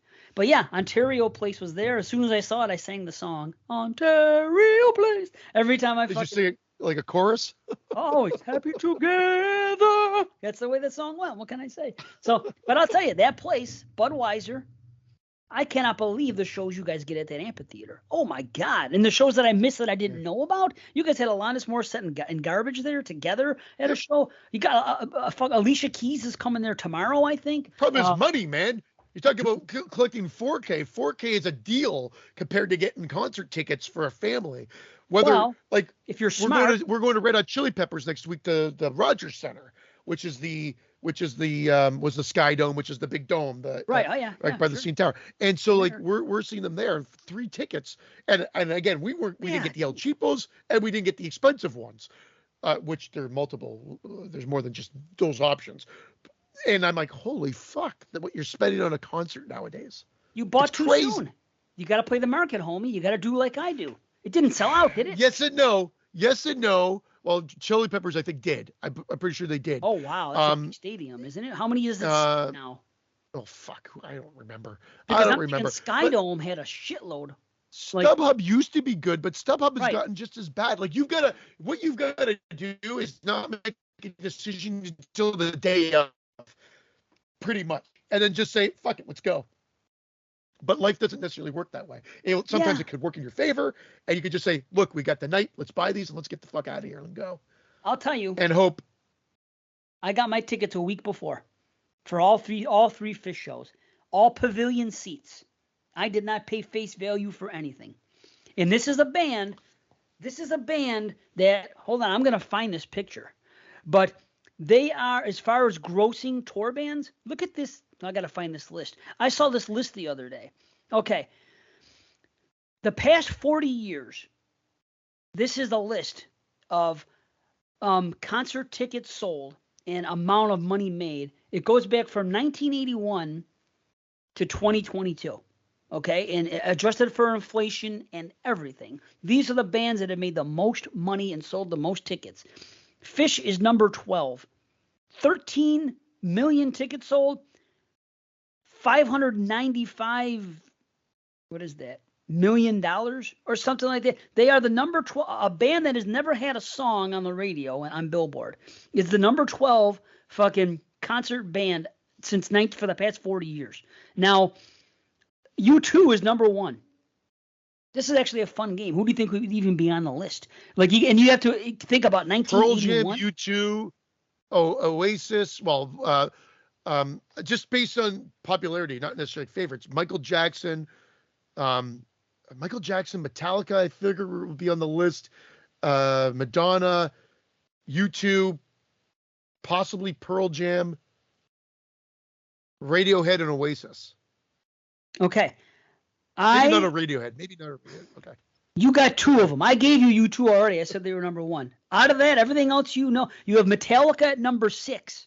Okay? You have Madonna at number 21. You won't believe. I'm just going to run through it without giving you the numbers. 1 is U2. 2 is Dave Matthews Band. 3 Rolling Stones. Yep. Fuck yeah, dude. Rolling Stones actually doesn't surprise me. It just it's so funny. I wasn't even thinking of course that makes total sense for Stones. Yeah. Stones, 4 is Bruce Springsteen, 5 is Elton John, 6 Metallica, 7 Bon Jovi, 8 Billy Joel, 9 Kenny Chesney. Billy Joel. Yeah. Oh no, Billy Joel again makes sense. Sorry, for a split second I had Billy Idol in my head. Sorry, Billy Joel makes sense. Number 9. Kenny Chesney. Dancing with myself. Dancing Number 10. with myself. Which is about masturbation. We all know that, right? Yeah. Well, White Wedding is the fucking jam. Oh, that fucking song's amazing. Anyway, 10. Grateful Dead, of course. But keep this in mind about the Grateful Dead. This is only from 81 to now. Jerry Garcia died in 95. And the band Grateful Dead did not tour throughout the 80s. They were not there in 81. There was time off. They were out. Jerry went into a fucking diabetic coma and they didn't tour for a few years. They were not touring. So, but think about how much money the Grateful Dead made since being gone from 95. You're just taking 14 years, and they didn't even tour all those 14 years, and they're still the number 10 band. That's fucking impressive. No, right? What I want to know is how much money did the artists get? Because my understanding was back in the day.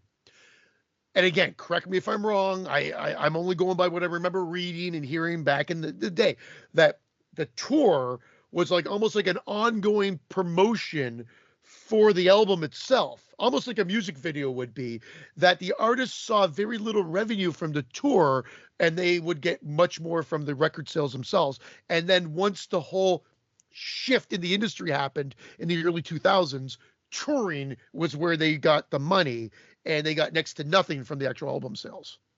The dynamic did switch. However, it wasn't because of the two. Granted, it has happened more because of what's happened with, music not being purchased in stores, records, if you will, or whatever, CDs, the way it used to be. Yep. But that started before that because Led Zeppelin started a whole freaking thing. They were the band that came up and kind of revolutionized the way bands were going to make money touring. And they went at it with the freaking, the ticket people and the promoters and this and that. And they it's almost like they unionized in a way. Like they changed the dynamic. Led Zeppelin was the one that put their foot down and said, wait a minute here. This shit ain't right. We're making this on this. We're making pennies on the dollar and fucking everything. So things did change since the 70s. But the dynamic switched even more because of what you're saying, because there isn't as many, physical media purchases. So I want to say that somehow it shifted, but I don't know. I don't know. But, okay, 11, Trans-Siberian Orchestra, because those motherfuckers are always touring. Every Christmas they're here. So I don't know, whatever that is. Fish, number 12, Aerosmith, number 13, Jimmy Buffett, number 14, Rod Stewart, 15, Neil Diamond, 16. Oh, wow. Coldplay. And I love Coldplay, but I don't picture them. I love early Coldplay. Let me rephrase that. I don't picture them as a touring band, but apparently 17. Well, they were big. I know they're big, but I didn't think about tours, Yeah. Wow. That's all I'm saying. I didn't think about them. I don't think about them as a touring band. I don't hear about them. They're here, they're there. I don't know. But again, I think it's just, again, you're just talking about gross from a regular old tour. They're not doing the Fish thing where they're just touring constantly or whatever. They're just supporting an album or whatever it may be. Well, Fish tours the summer, and then sometimes they'll do a fall or a spring for maybe a dozen dates. Did you mention when Fish fell on the list, or are you getting to that? No, I said Fish is 12. Did I miss it? Fish is 12. Okay, wow. It started the whole thing. Yeah. Okay. Where was I? Coldplay was 18. George Strait. 19. Tim McGraw. Who the fuck is George Strait? Country shit. Whatever. People love it. He's gay. George Gay. There should be a joke on it, right? That could be in our movie. New country star, George Gay. The only gay country singer. That would be great. He comes out, sings about gay things, Fuck my friend in the asshole. The other day, I don't even know. well, barbecued a steak my way. He took it in the rumper. That's just off the top, and I'm sorry. It's horrible. It's only anal sex is the only thing that gay men do. That's it. Anyway. Only. And eat barbecue. I want to know if you're a gay man. True. If you're a gay man, do you have to do? Well, I don't even know. I'm just trying to think. If I was a gay man, I probably wouldn't even be into anal sex still. I still might be into men. I may or may not be into. I wonder if that's something that they all do. Like, does every gay couple just bang, or do they do other things? Yeah, they might just suck each other off. I don't know. It's not something I'm familiar with. Maybe I can ring Vince up and bring him into the conversation. But I just curious. I can ask him. Is it just assumed? Like, if two gay guys hook up, is it just assumed that, and is it discussed prior? Hey, listen, I don't like to receive. I only like to give. And then if that does happen, there has to be a problem? Because you got to think about it. Do they just jack each other off on the couch? Right. Why not? That'd be fun too. I'm just saying though. I'm watching a show here. I don't feel like doing it myself. Come on. Correct.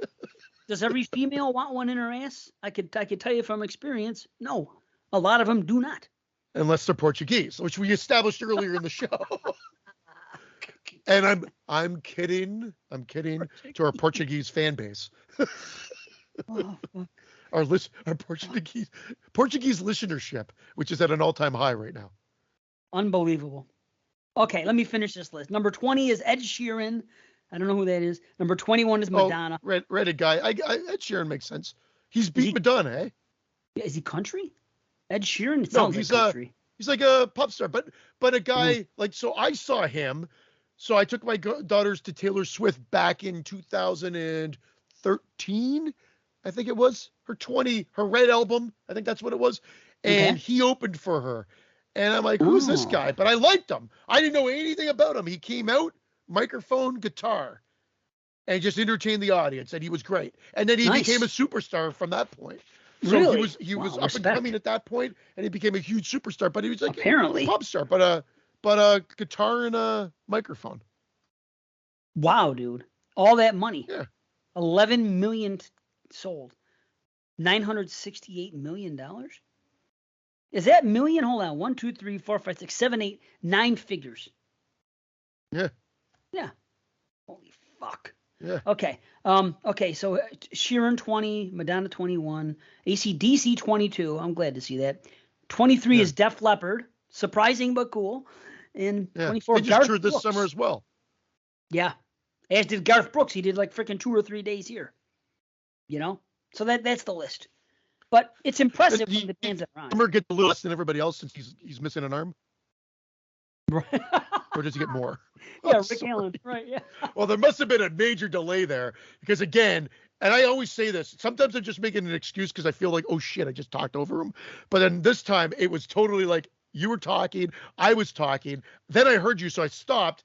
And then I guess, I don't know if I was delayed or if you just registered what I said, but there was a massive delay there, so. Little delay here. Sorry about the delay. Speaking of delays, we probably shouldn't delay these reviews, huh? Oh, yeah, let's get into a review. Fuck this list. Fuck it. Okay, well, let's start with. So we're doing 1983s as we've already thrown out there. We put a list out there, and that's picked by the listeners. One of the winners, surprisingly, I actually was a bit surprised, was A Blade in the Dark, which is funny enough. The actual translation of the Italian title is The House with the Staircase in the Dark. So really? A Blade in the Dark is a better title.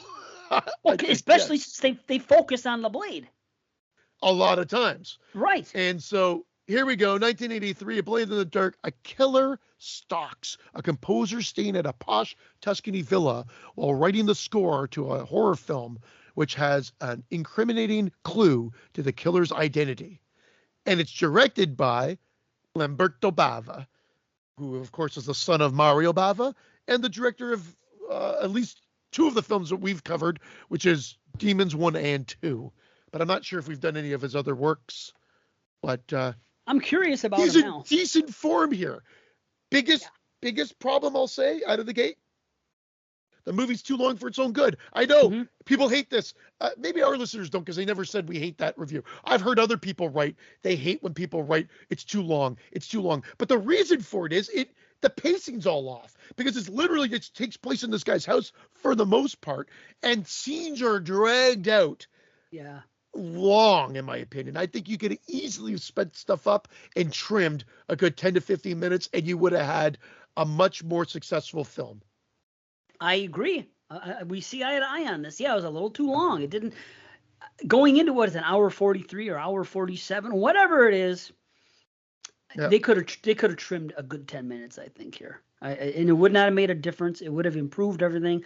Here's the deal. What you say people hate about us saying, or anybody saying not us, just in general, yeah. No, yeah, but you could say now if you look at a running time before a movie begins. And you see it, and this is 2.5 hours or an hour 45, whatever the numbers are. If you look at it before you see the movie and say this movie's too long, then okay, then shame on you. But if you can watch the movie, right, get everything you got out of it, you know what I mean? You shamed me. And then look at it and say, okay, for what this movie did and was doing and what we got out of it, it didn't necessarily need to be that long. I think it's unfair to say that, shame on us for saying that. Because seriously, we both had the same, we have not discussed this at all. We usually do not before we do the review. We don't know what each other's going to think.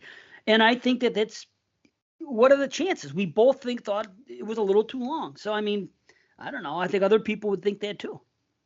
And again, dubbing possibly adds to the enjoyment of this film, similarly as it does in Demons. But the word choices that they did, I don't know who gave the script or did the translation for the English actors to recite, but you'd figure the English actors will say, well, this is a very convoluted way to say this sentence. Why would I say it this way? But they do. I guess they have to follow a tight script or whatever, but it's so awkwardly said. Like, even from like the joke of, you are a female, you are a female, you are a female. I was laughing my head off. Female, it is funny. Yeah, you are a female. And then, but just the structure of how they word things, you're like, wow, that was literally probably translated from the Italian script, yet it should have been reworded to be more like a way someone would say it properly in English. So is it at the detriment of the film? Not really, because you get some unintentional or comedy from it or enjoyment from it. At least I did. But I could see that being maybe off-putting to some people. It is. If you're not used to it, especially, you have to be used to Italian filmmaking to watch it and to get that. So from the outside looking in, it would be a little off-putting. You're right. Again, there's kind of a charm to it, just like with the dubbing and everything else. And I kind of like it. But you're right about the dialogue. Charming to me.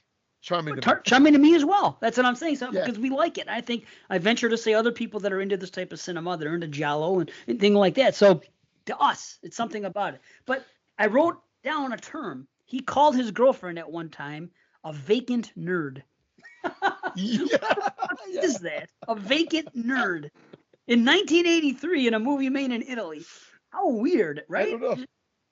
I don't know. That just stuck out to me. I said, okay. Maybe that translation again, whatever, without maybe he was talking about her being like vapid, like and maybe the terminology that they used in the script turned into vacant nerd. I don't know. I'm taking a wild stab at it. I don't speak Italian at all, other than fungu, and that's it, as we've discussed on the show before. But again, there's some charm to it, but there's some wackiness. I mean, everybody's good. Like the main actor, passable. Again, it's hard to judge someone's performance when you're talking about a dubbed movie in this card, but he really shows no real emotion or tiered level of emotion in this movie. It's almost the same reaction at every fucking scene he's in. It's almost the same. It's funny. I don't normally notice this, but in this case, you can't help it because he's in so much of the movie. Yeah. But you just feel like I'd almost say he's almost one note. but it's not, again, not necessarily at the detriment of the film because of the dubbing. You don't really, it doesn't hurt the movie. I love the fact that he's a composer. I love the setting. I love the movie within the movie opening and everything else. And it's Bob from House it's by Bob. the Cemetery, or Yep. is it House by the Cemetery? Yeah. Yes. Yeah. And he comes in with his blonde hair, and he looks like he just walked off the set of House by the Cemetery, and Right. then ultimately has this opening. And it's funny. The funniest part of it is he's staying at this posh Tuscany villa, as they say, to write the score. Every time he goes back to the score, it's the same fucking repetitive 3 notes or 4 notes over and over and over again. And it's also the score of the movie, I think, too. Like, it's not only the score of what he's created, it's the score of the movie we're watching as well. Well, they don't want, the way I look at it is this. It is funny. They probably don't want to spoil the score to the movie when they're showing a guy. They'd rather use it in action sequences, which they do well. And this is Charles Bernstein, and this is a good score. And at times, it feels just as much like a slasher score as it does a giallo.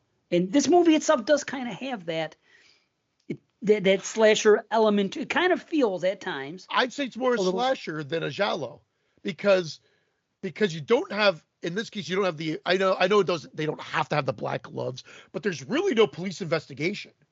He takes it kind of on himself. So, I mean, again, depending on what the criteria are, what you think the criteria are, I'd say it falls more in the slasher realm, because it's literally murders done by a single person at a house. Yeah. It's fair to say to it, but yeah. And the murders are kind of brutal, but the first half of this movie is just random people showing up at this fucking house. Like every 2 minutes, you're like, is he in a dream, like a fever dream, a nightmare? Like, it just seems so lucid with its storytelling. Like, a girl literally pops out of a fucking closet in the house that he's in, and he barely reacts to it. Right. And I didn't think about his reactions until you said that. That's what's funny. I agree, but as I'm watching it, that didn't occur to me. But yeah, he does always kind of have the same reaction. At least when the girl pops out of the thing, though, she explains herself. It isn't just like, open the, hey, how you doing? Like Crazy Ralph in the freaking pantry, So for she comes out and says, right? She says, for a reason, I'm here. I'm here because I saw an attractive neighbor and something else. I forgot exactly what she said, but that's a reason for a crazy woman to be popping out of your closet. I wish that would have happened to me in single life. You just go somewhere and some chick's like, oh yeah, stalks you instead. And then it says her husband's next door, but is like all talking to you and is talking about attractive men and shit. I'm like, damn, okay. This chick's ready to go. And again, another Italian movie loaded with beautiful women. Again, every one of these movies, attractive women every time with these Italian movies. But you're right. If this movie was remade, it would just be a straight up slasher. There would be if this movie came out in 1983 and it was an American release, I could see the same mystery. The guy's coming here, he's doing his thing, he's finding out the phone call. It's a little bit kind of like a Dress to Kill type situation in a way, but because of the single setting and because of the way people are being bumped off, it's also like a slasher. So I guess if you what about the reveal? The reveal is almost like a reverse of, like, it's like Sleepaway Campy in a sense. I don't understand. It's even more like Psycho as well. But isn't it weird? Same year, these gender confused reveals and reasoning for being a killer and whatnot. And it's interesting because no one's copying off one another, because they're both came out the same year and both from different regions of the world. Right. But it just, from a retrospective standpoint, it's very, it's interesting. I mean, it's bizarre that's the reveal of it. And I forgot the reveal. I've seen this movie twice before. Okay. This is my first time. I keep confusing it with another movie that I thought it was, which was Frozen Scream.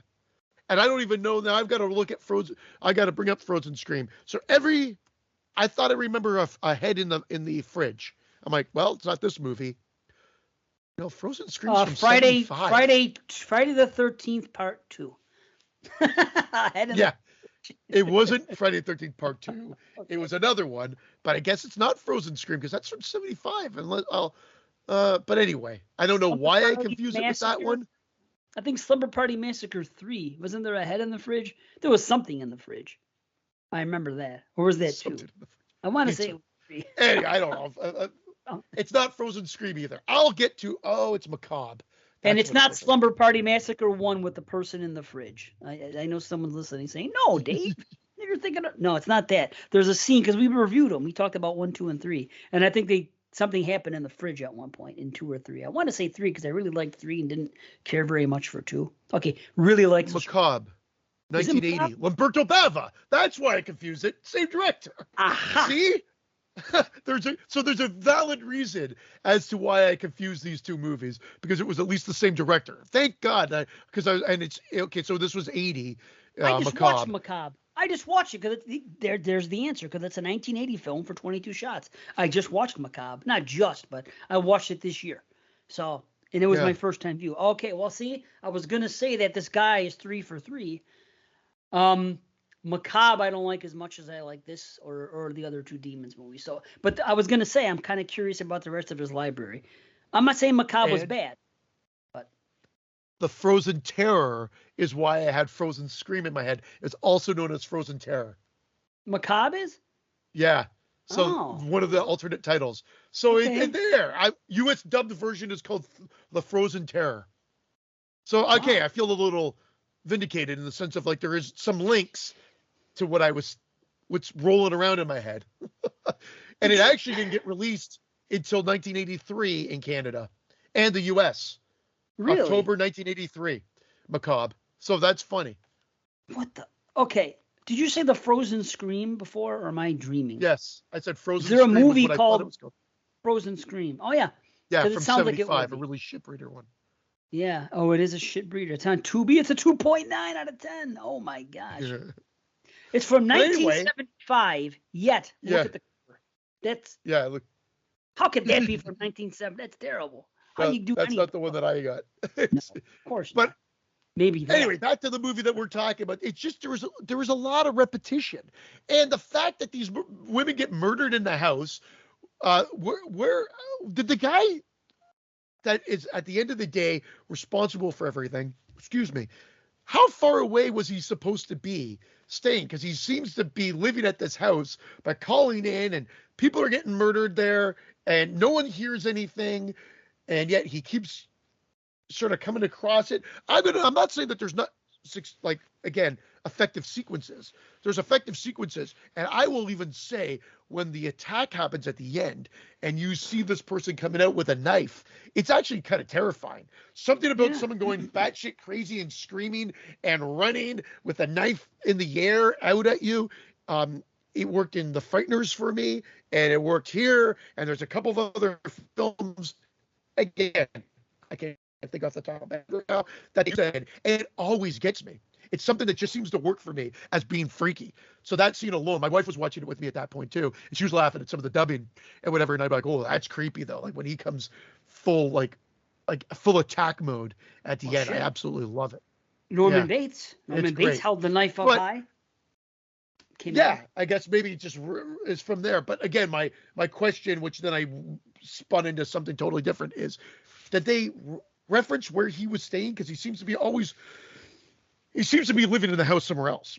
Well, pretty much didn't he keep saying some other place, like some other country, or did he say his parents were there and he had to return to there? Remember, he mentioned some other country a couple of times about having to go there.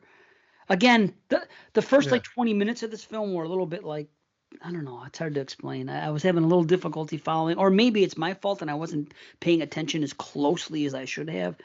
It could have been me. But he mentioned going to another place more than once. He said it earlier in the movie, and then he said it later on when the guy called him, when our lead called him up, and he said something about, I thought you were in something or something. I could be wrong. But here's here's a bit of an issue. Okay. Now, let's say you're right. It's a cheat. But off the bat, when this character was introduced and things are going on, and I was like maybe shortly into the movie, I called who the killer was going to be. And I was like, okay. Then later on, I thought the girlfriend was going to be the killer, but then they started making it seem like she was. So I'm like, okay, now I know she's not, because they're making her into a fucking red herring here. So I went back to the original, and then when the thing happened at the end, because that's the problem, is they let you know that it's somebody in drag. They didn't necessarily have to even do that, but they did. And then they even made it look like our lead.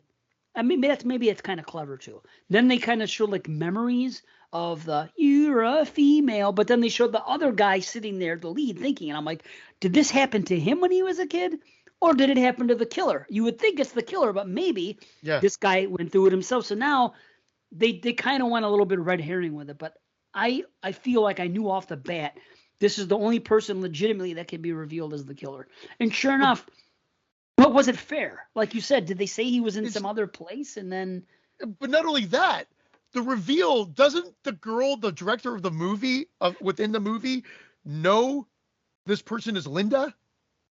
Okay, here's my question. How did the director know this other person? Well, that's what I'm saying. So they know each other. How, though? If they went to school, and if they went to school, wouldn't she have known this is a guy wearing a fucking wig? And he's not always that way. He's both a guy and a woman. And I'm sorry, guys, we're spoiling because it's a major. We have to. There's a connection here with the tennis ball. She knows so much about this person's life that she inadvertently is telling his story, or essentially makes it the motive for the killer in the movie she's making.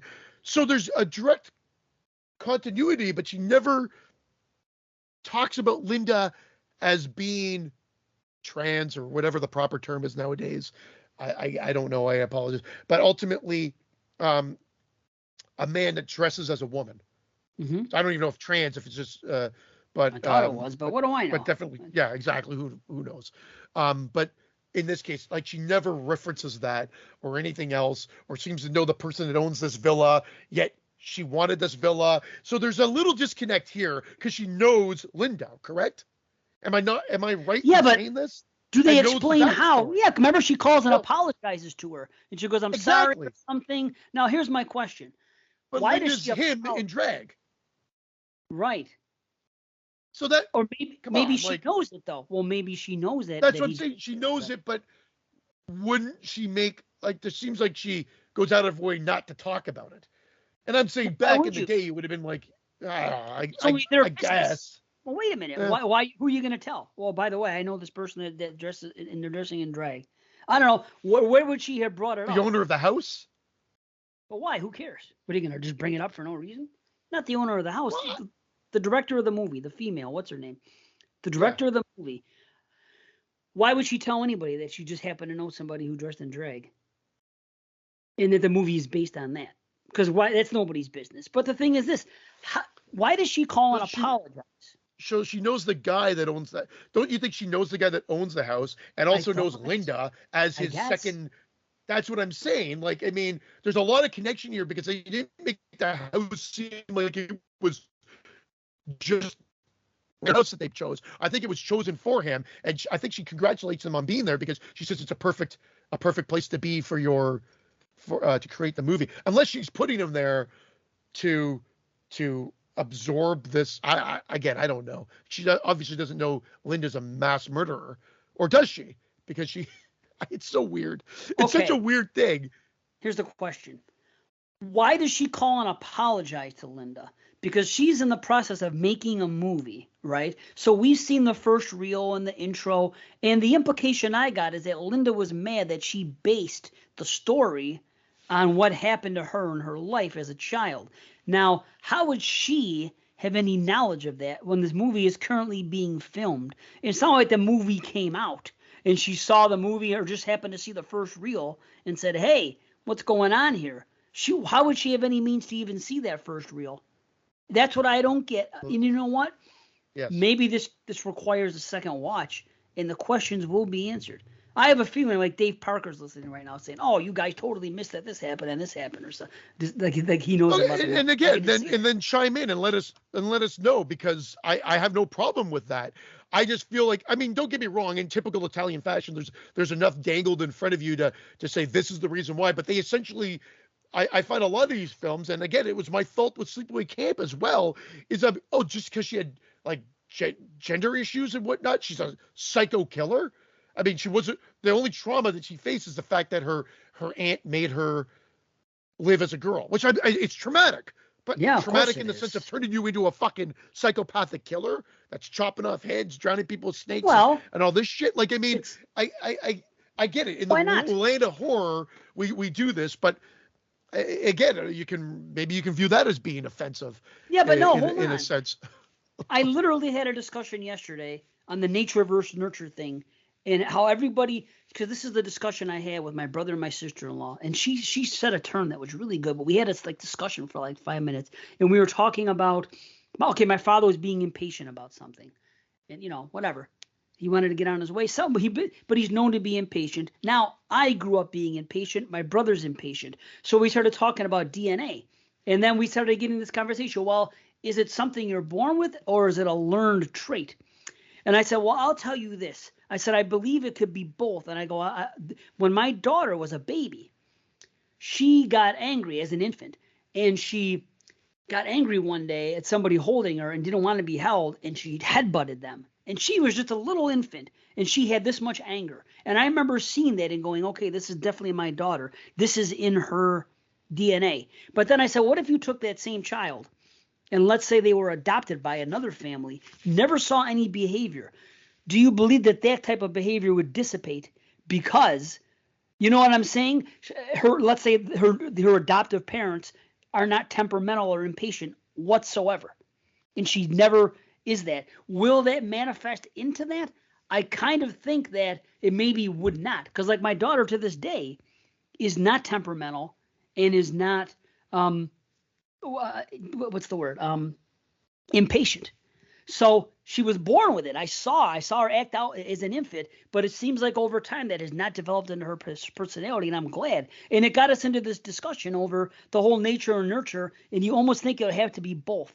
So let's say, Angela, to take it back to that, let's say she was born with something inside of her, some type of rage. I call it rage. I do. That's like what I have, and that's what my daughter exhibited.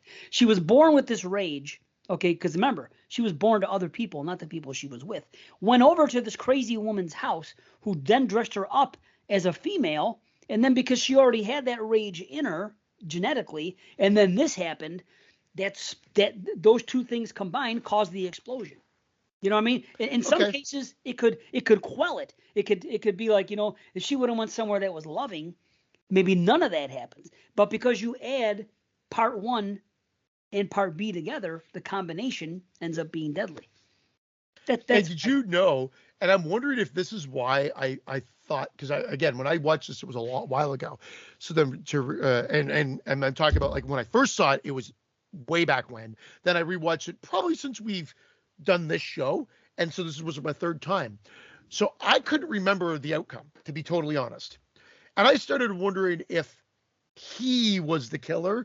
And it was right. That's where I was trying to go. And I think it was because New York Ripper. He's a New York Ripper, right? He's the killer in New York Ripper.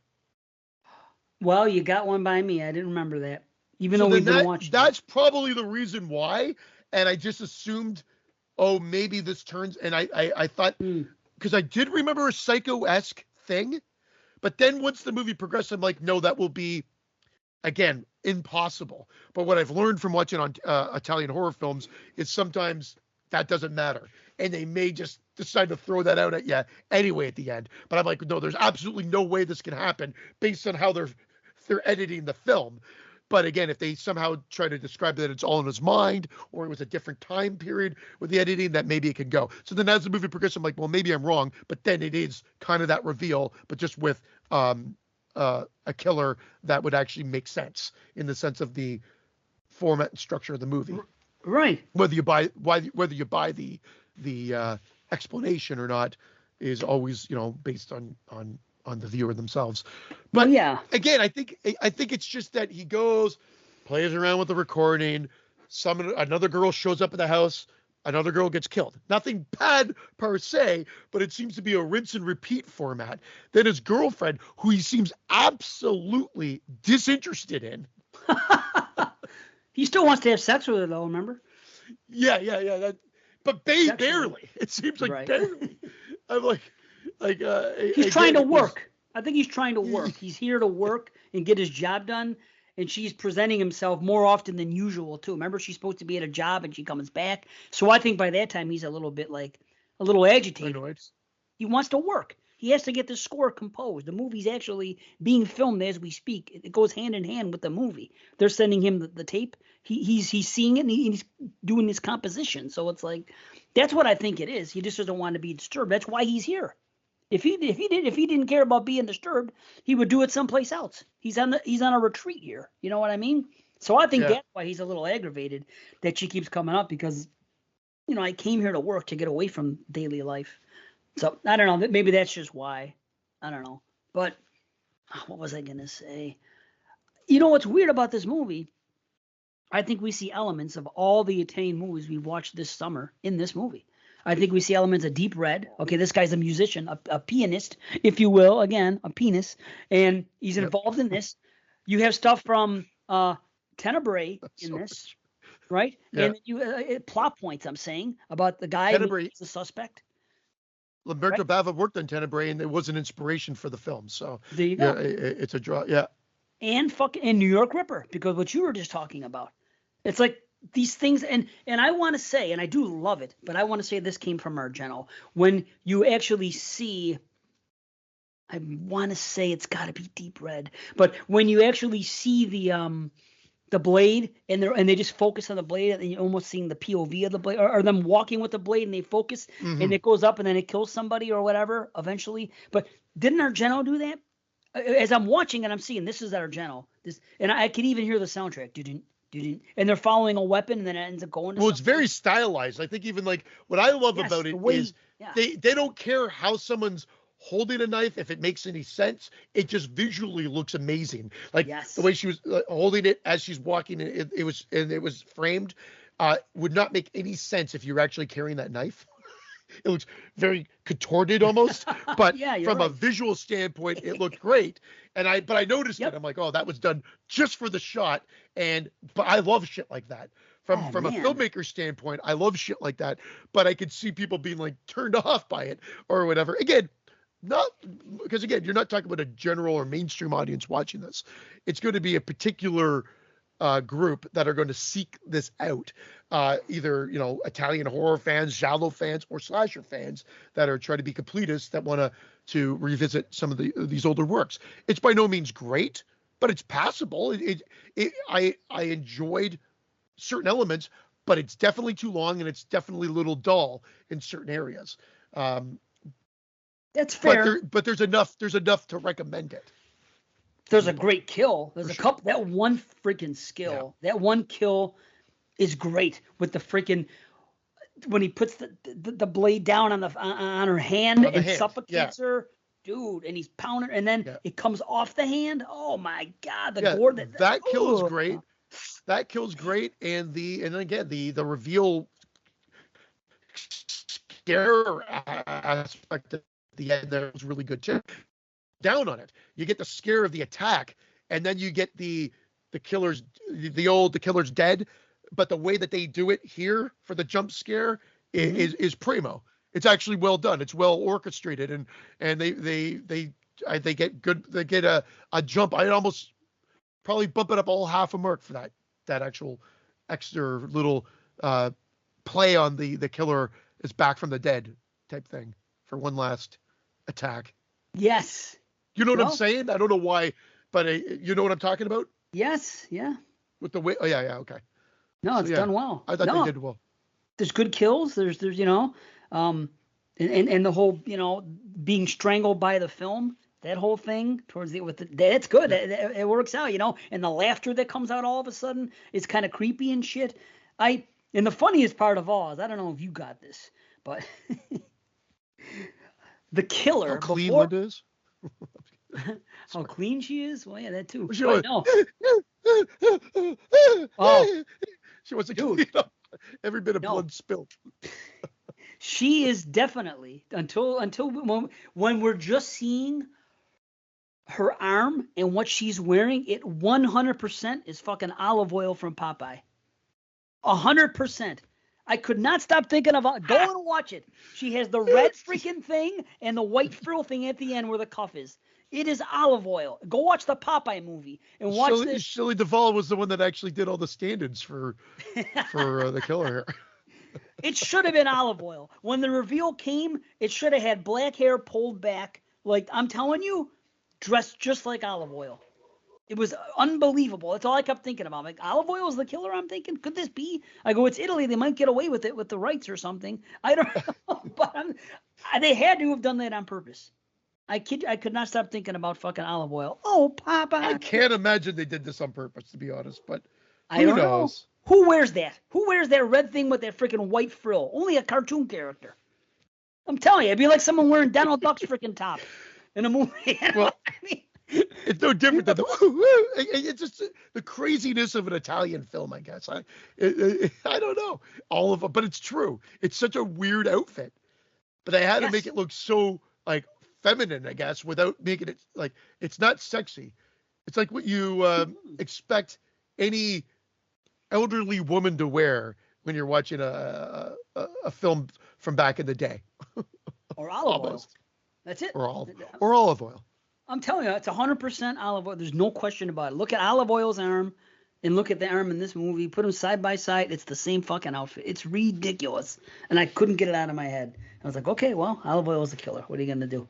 What was I going to say about this one?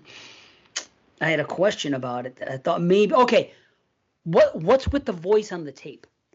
How come when he listened back to his piano composition, he was hearing the clues from the tape and the voice? Who did that voice and how did it happen? What did I miss out on? I don't know. I missed that too, to be honest. Okay. I missed that too. I watched this over the course of a couple of nights because I kept dozing off, to be honest.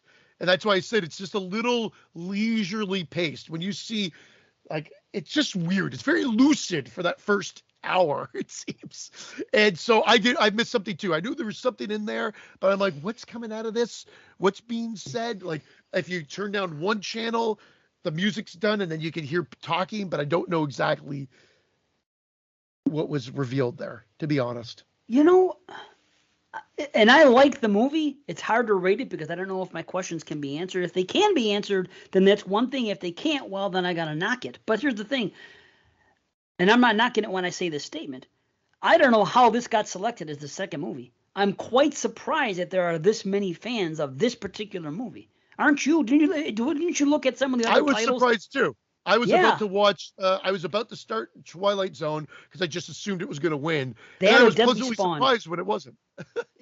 Pleasantly? Oh, really? You don't like the Twilight Zone? Well, because I did want to kind of revisit this again. I wanted to revisit this more than I wanted to see Twilight Zone, to be honest. That's fair. I've seen Twilight Zone a dozen times or more, and I've never seen this. So, I mean, that's something.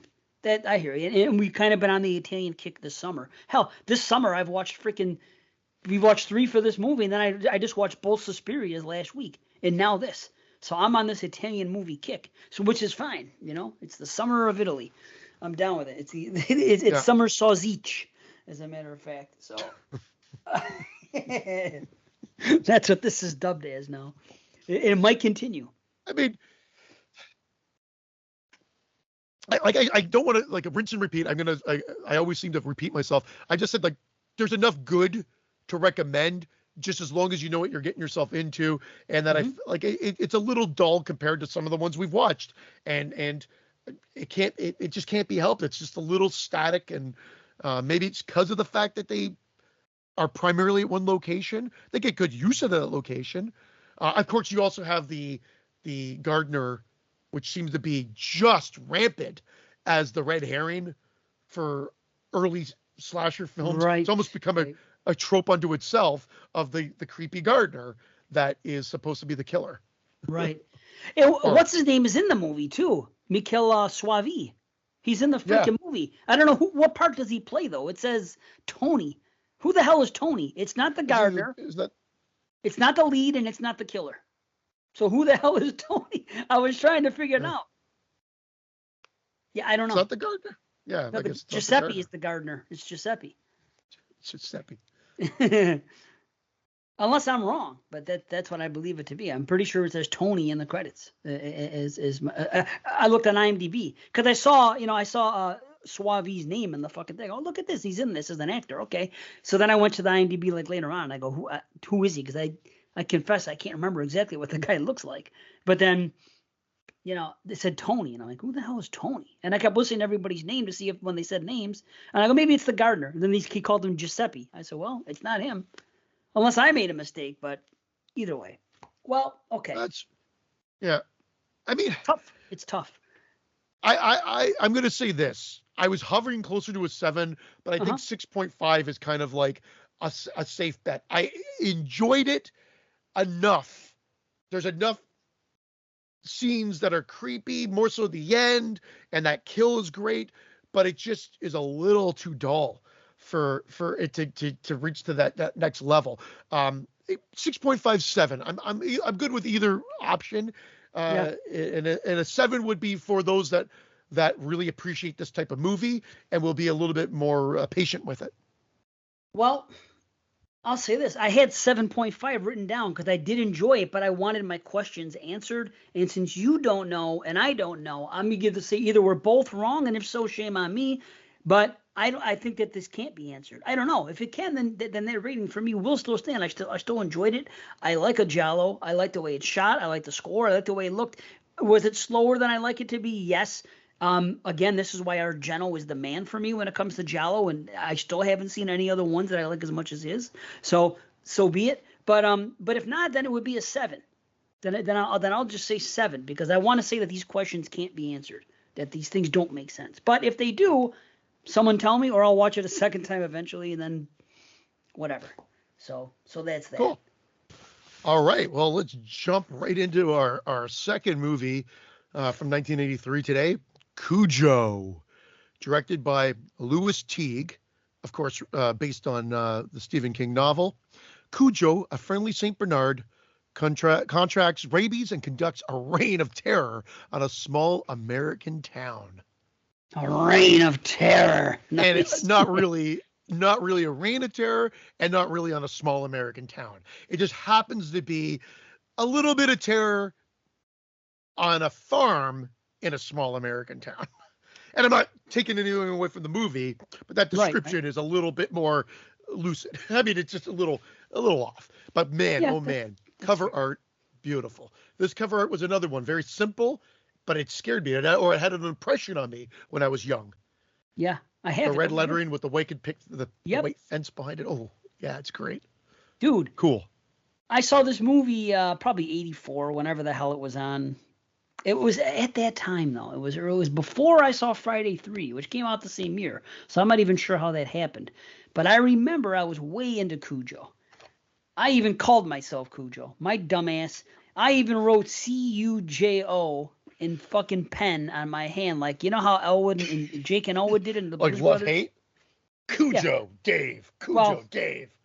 Jake and Elwood did it. That's where I got the idea from, the Blues Brothers, which is one of my favorite movies. You know what I mean? So I even wrote Cujo for a small time when I was a fucking kid because I saw this movie and I loved the fucking killer dog because I was a fucked up kid apparently. So, but I'll tell you what, I've only seen this movie probably less than 5 times in my life. And the last time I saw it, it's probably been a little bit. And going into it, I was a little bit excited because my buddy, Jay of the Dead, actually loves this fucking movie. And I heard him talk about this on his podcast. And as a matter of fact, I told him yesterday that I was going to watch it.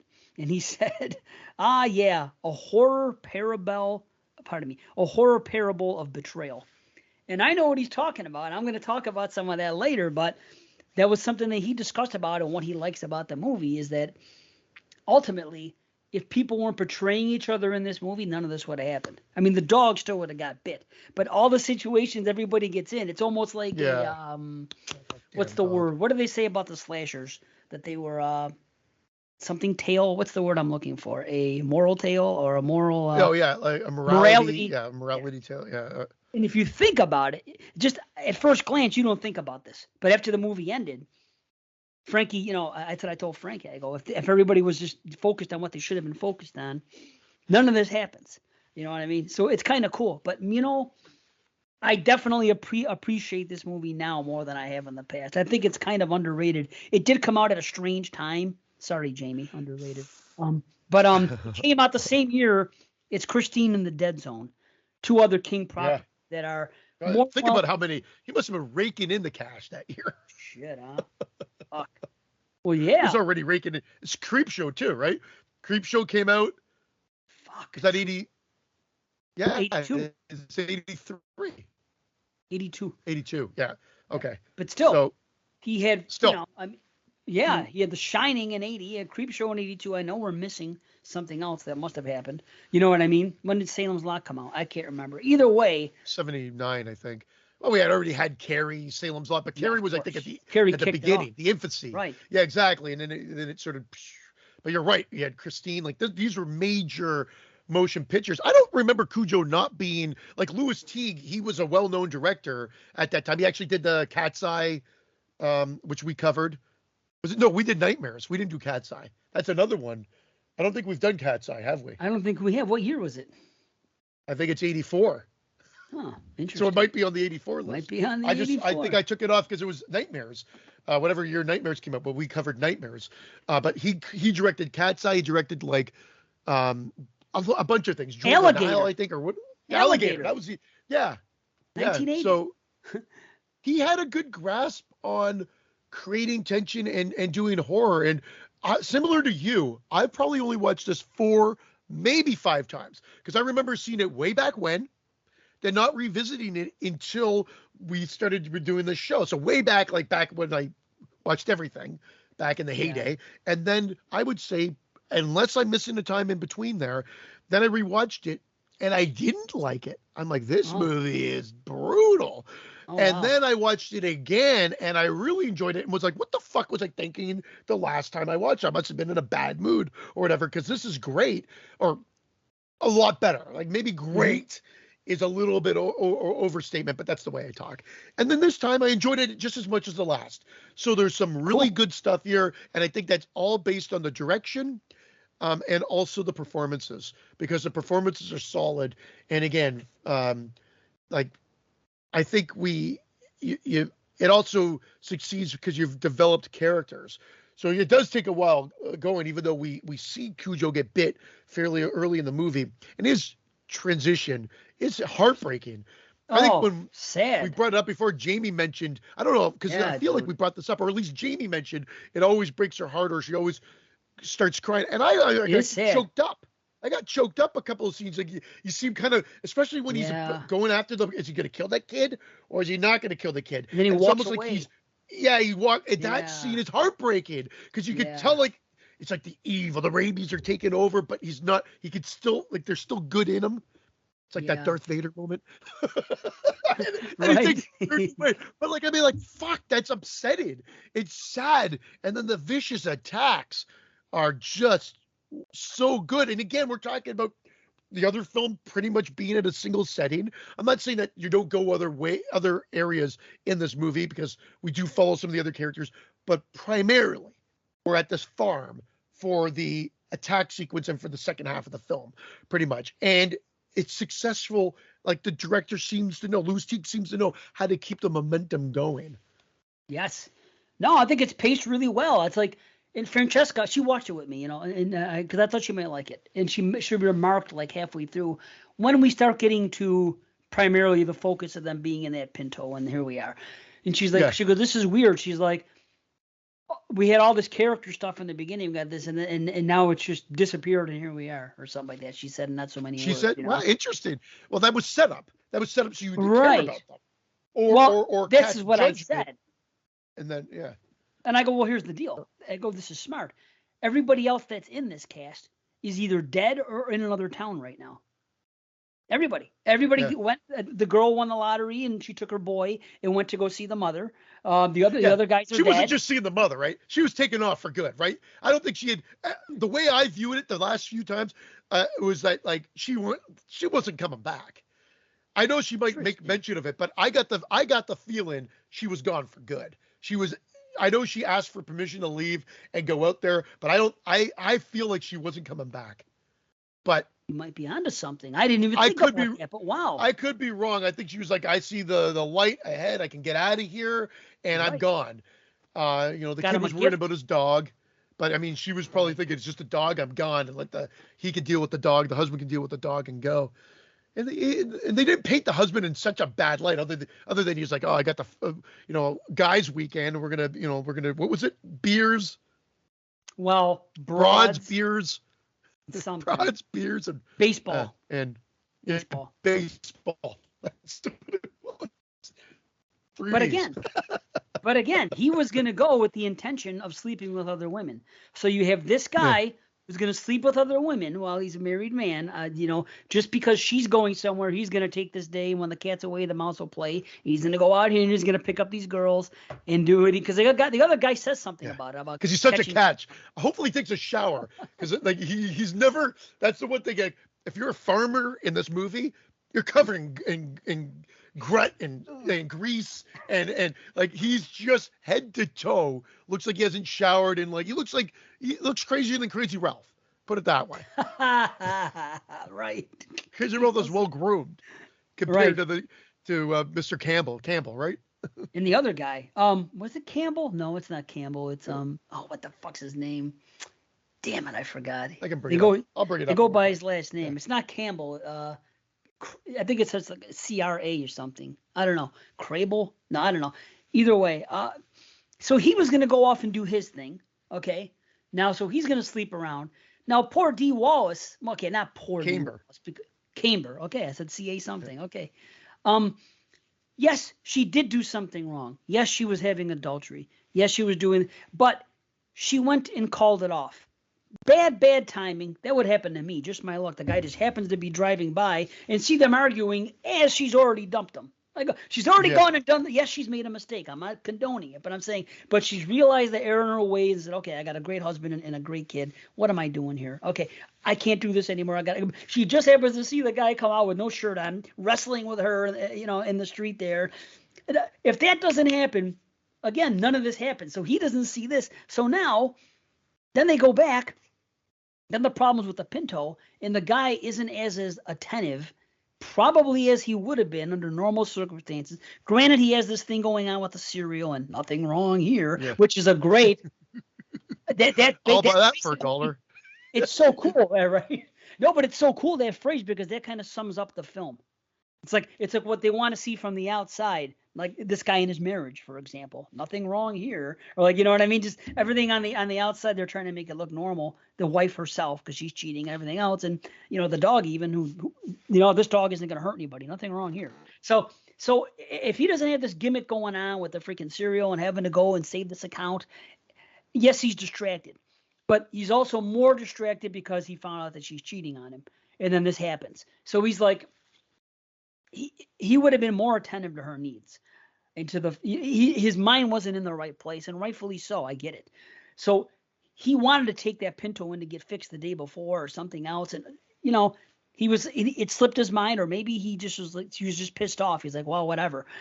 If she didn't do that, I think this doesn't happen. The car doesn't break down. Mm-hmm. Again, it's because people are doing the wrong thing. They get put in these situations. It's interesting. Again, I'm stealing it. I'm stealing it from Jay the Dead. 100%. I'll cut that out. It's your original thought. So Christopher Stone's in this too, and it was funny because I remember watching the special features for the Howling, and Dee Wallace mentions how she somehow always got her husband, because it was her husband at the time. Oh, right. That he did these movies.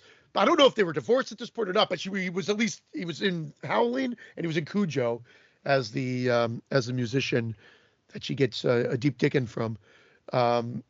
So probably very easy to play when you're playing against your spouse. Maybe not. Yeah, maybe it's more difficult when you're playing against your spouse. I don't know, but I mean, I think it's easier. The kid from Danny from Who's the Boss? Yep, Danny Pintaro. He's great in this. Yes, he is. That kid grew up. Actually, no. Maybe I'm confusing him with Ben from Growing Pains. Not being a good actor as he grew older, but he is great in this. Almost to the point where you're like, "Shut up, kid!" But you feel so bad for him. Well, you feel it all. Oh, he's never gonna have a pet dog ever in his life. Like, you just know this is traumatized and whatever. There is a part where fucking Cujo comes through and he's screaming, but there's like one of the parts where his head's through the window. He's like, blah, blah, blah. He looks like fucking Richard Nixon, Cujo. Like he like, like through the window there. It's like reminding me of Dice. Is like, he's like, I am not a rook. Like, I swear, I looked at it. I started laughing. I had to rewind it. And I'm like, yeah, he's just the way his. He's going back and forth. I'm like, it's fucking Nixon. To a T. Wow. Any impersonation of Nixon, Cujo's done it best in that fucking scene there. As soon as you see that attack sequence again, you're going to be like, there it is. There's Nixon. Wow. Maybe portrayed by Cujo. Maybe that was the guy in the suit. You know there was a guy in a dog suit in some of these scenes? What? Isn't that crazy? And here's the funny thing. I did not know that. I found this out like a week ago. Right? I didn't even know. So this whole movie, I'm looking for it. And I even saw a picture of the guy in the suit with the mask off. You know, it was his head and the dog's body. So with this knowledge now, I'm going into this movie trying to see where I can spot the suit. And I cannot. And this is 1983. This is news to me, man. They did well. I thought, you know, I think yes. Obviously the dog gets attacked in the sense of like beat with a baseball bat, but they did it so well. The editing is great. Like you don't notice it. They use POV, of course. But I thought they did a great job based on what you're seeing here. I never felt like I was being taken out of it. I felt horrible for the dog, but yet you're also terrified because of it just being constantly coming at you. The phone ringing and it just attacking that car at that point. It's such a effective sequence. Wow. And then her thinking that moment of hope where she says the fuck you dog line of where you think she's gone, line. And then of course, and then it just stalls. And good for World of Horror, but you get every year. It's quintessential 80s movie where you get like, you know, some of the fashion, you get the look, the feel of an 80s movie, and you also get that Toyota freeze frame at the end where the credits just roll. Which is fine. I love it. It's a little, which is fine. It's a little dated, but but it's okay. How about the guy who kept saying, "I don't give a shit." He said it to the guy. He said it to the guy when he proposed going to that fucking thing with beer, broads, and baseball, right? Yeah. And that's how he agreed to do it. He goes, "I don't give a shit." And then when Cujo came later, that's what he said to the dog that was provoking him. "I don't give a shit." Why was he saying that to the dog? I don't give a shit. What don't you give a shit about? Consistency. Anything, apparently? Dying. It's life. Dying. Yeah, I don't give a shit about life or death. I'll go on a trip. I'll fight a dog. Whatever. Whatever happens here. I don't know. It's crazy. And do you know Stephen King, to get on the D. Wallace thing, Stephen King has said that he thinks that this is the best performance of any actor in any of his fucking movies or TV adaptations. It's fucking D. Wallace in this movie. That includes Nicholson. That includes Kathy Bates. That, you know what I'm saying? Yeah. And I'll tell you what. I think this is her best performance. I don't think there's any question about it. Everything with the kid later, as a parent, to watch that shit. See, again, now that I'm a parent, and maybe the last time I saw it I wasn't, or whatever, and to see the way the kid's reacting and know the helplessness of the parent, just trying to protect them, and then at the same time the kid's getting on your nerves because how can't he? And he can't help it. But I mean, there are just moments in there. And there's that one moment when she even screams at him. She's like, "All right, I'll get your daddy." You know what I mean? And it's like, only a parent can understand that. We brought it up on the show when we were talking about, I believe, The Hills Have Eyes, that, again, maybe in the horror community, Dee Wallace, we do talk about Dee Wallace being a scream queen, but I really don't hear about it. If you want to talk about underrated or not discussed, whenever I was like, I never hear anybody talking about this film. Okay, I never hear about anybody talking about Dee Wallace being a horror scream queen or a horror icon.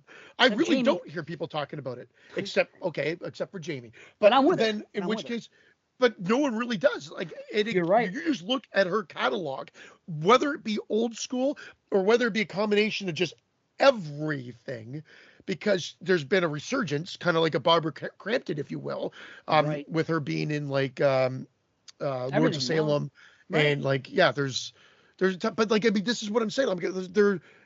Like I don't think she gets the credit she deserves. Red Christmas, which she was in Red Christmas years ago, remember? No, yeah. I mean, there's been a resurgence, but I'm just saying overall, the Book of Work, it's crazy. You don't hear it discussed as often as, like, if you say Scream Queen, everybody, because if it instantly goes slasher route, and it instantly goes Jamie Lee Curtis, and then you get the argument of Sidney Prescott or whoever else, but you never talk about Dee Wallace. And she fucking, you're right. She nails this. This performance is fantastic. But I'm just saying, like, she's great pretty much in everything she's in. This performance is great. And I always wondered if there was a follow where you either get her 20 shots of rabies vaccinations in her stomach, or she goes rabid in the sequel. Imagine that, Cujo 2, Mother's Day. And it's just a rabid Dee Wallace terrorizing the town, terrorizing a small rural town. It's so funny you should say that, because the word sequel and what you said about rabies. Now, there's two pieces of information I'm going to give you. Number one, this was initially going to be, there was instances of the Dead Zone, this being an unofficial sequel to the Dead Zone, because in the novel it's discussed, and they were almost going to say something like the dog may have been possessed by what's his name. Hold on, I have the notes here about it. Yeah, dude. But as I'm waiting to find that, I'm going to tell you this. And in the book, Tad dies, and she does get rabies. That's the book. Yes. Oh, wow. Crazy. Yes.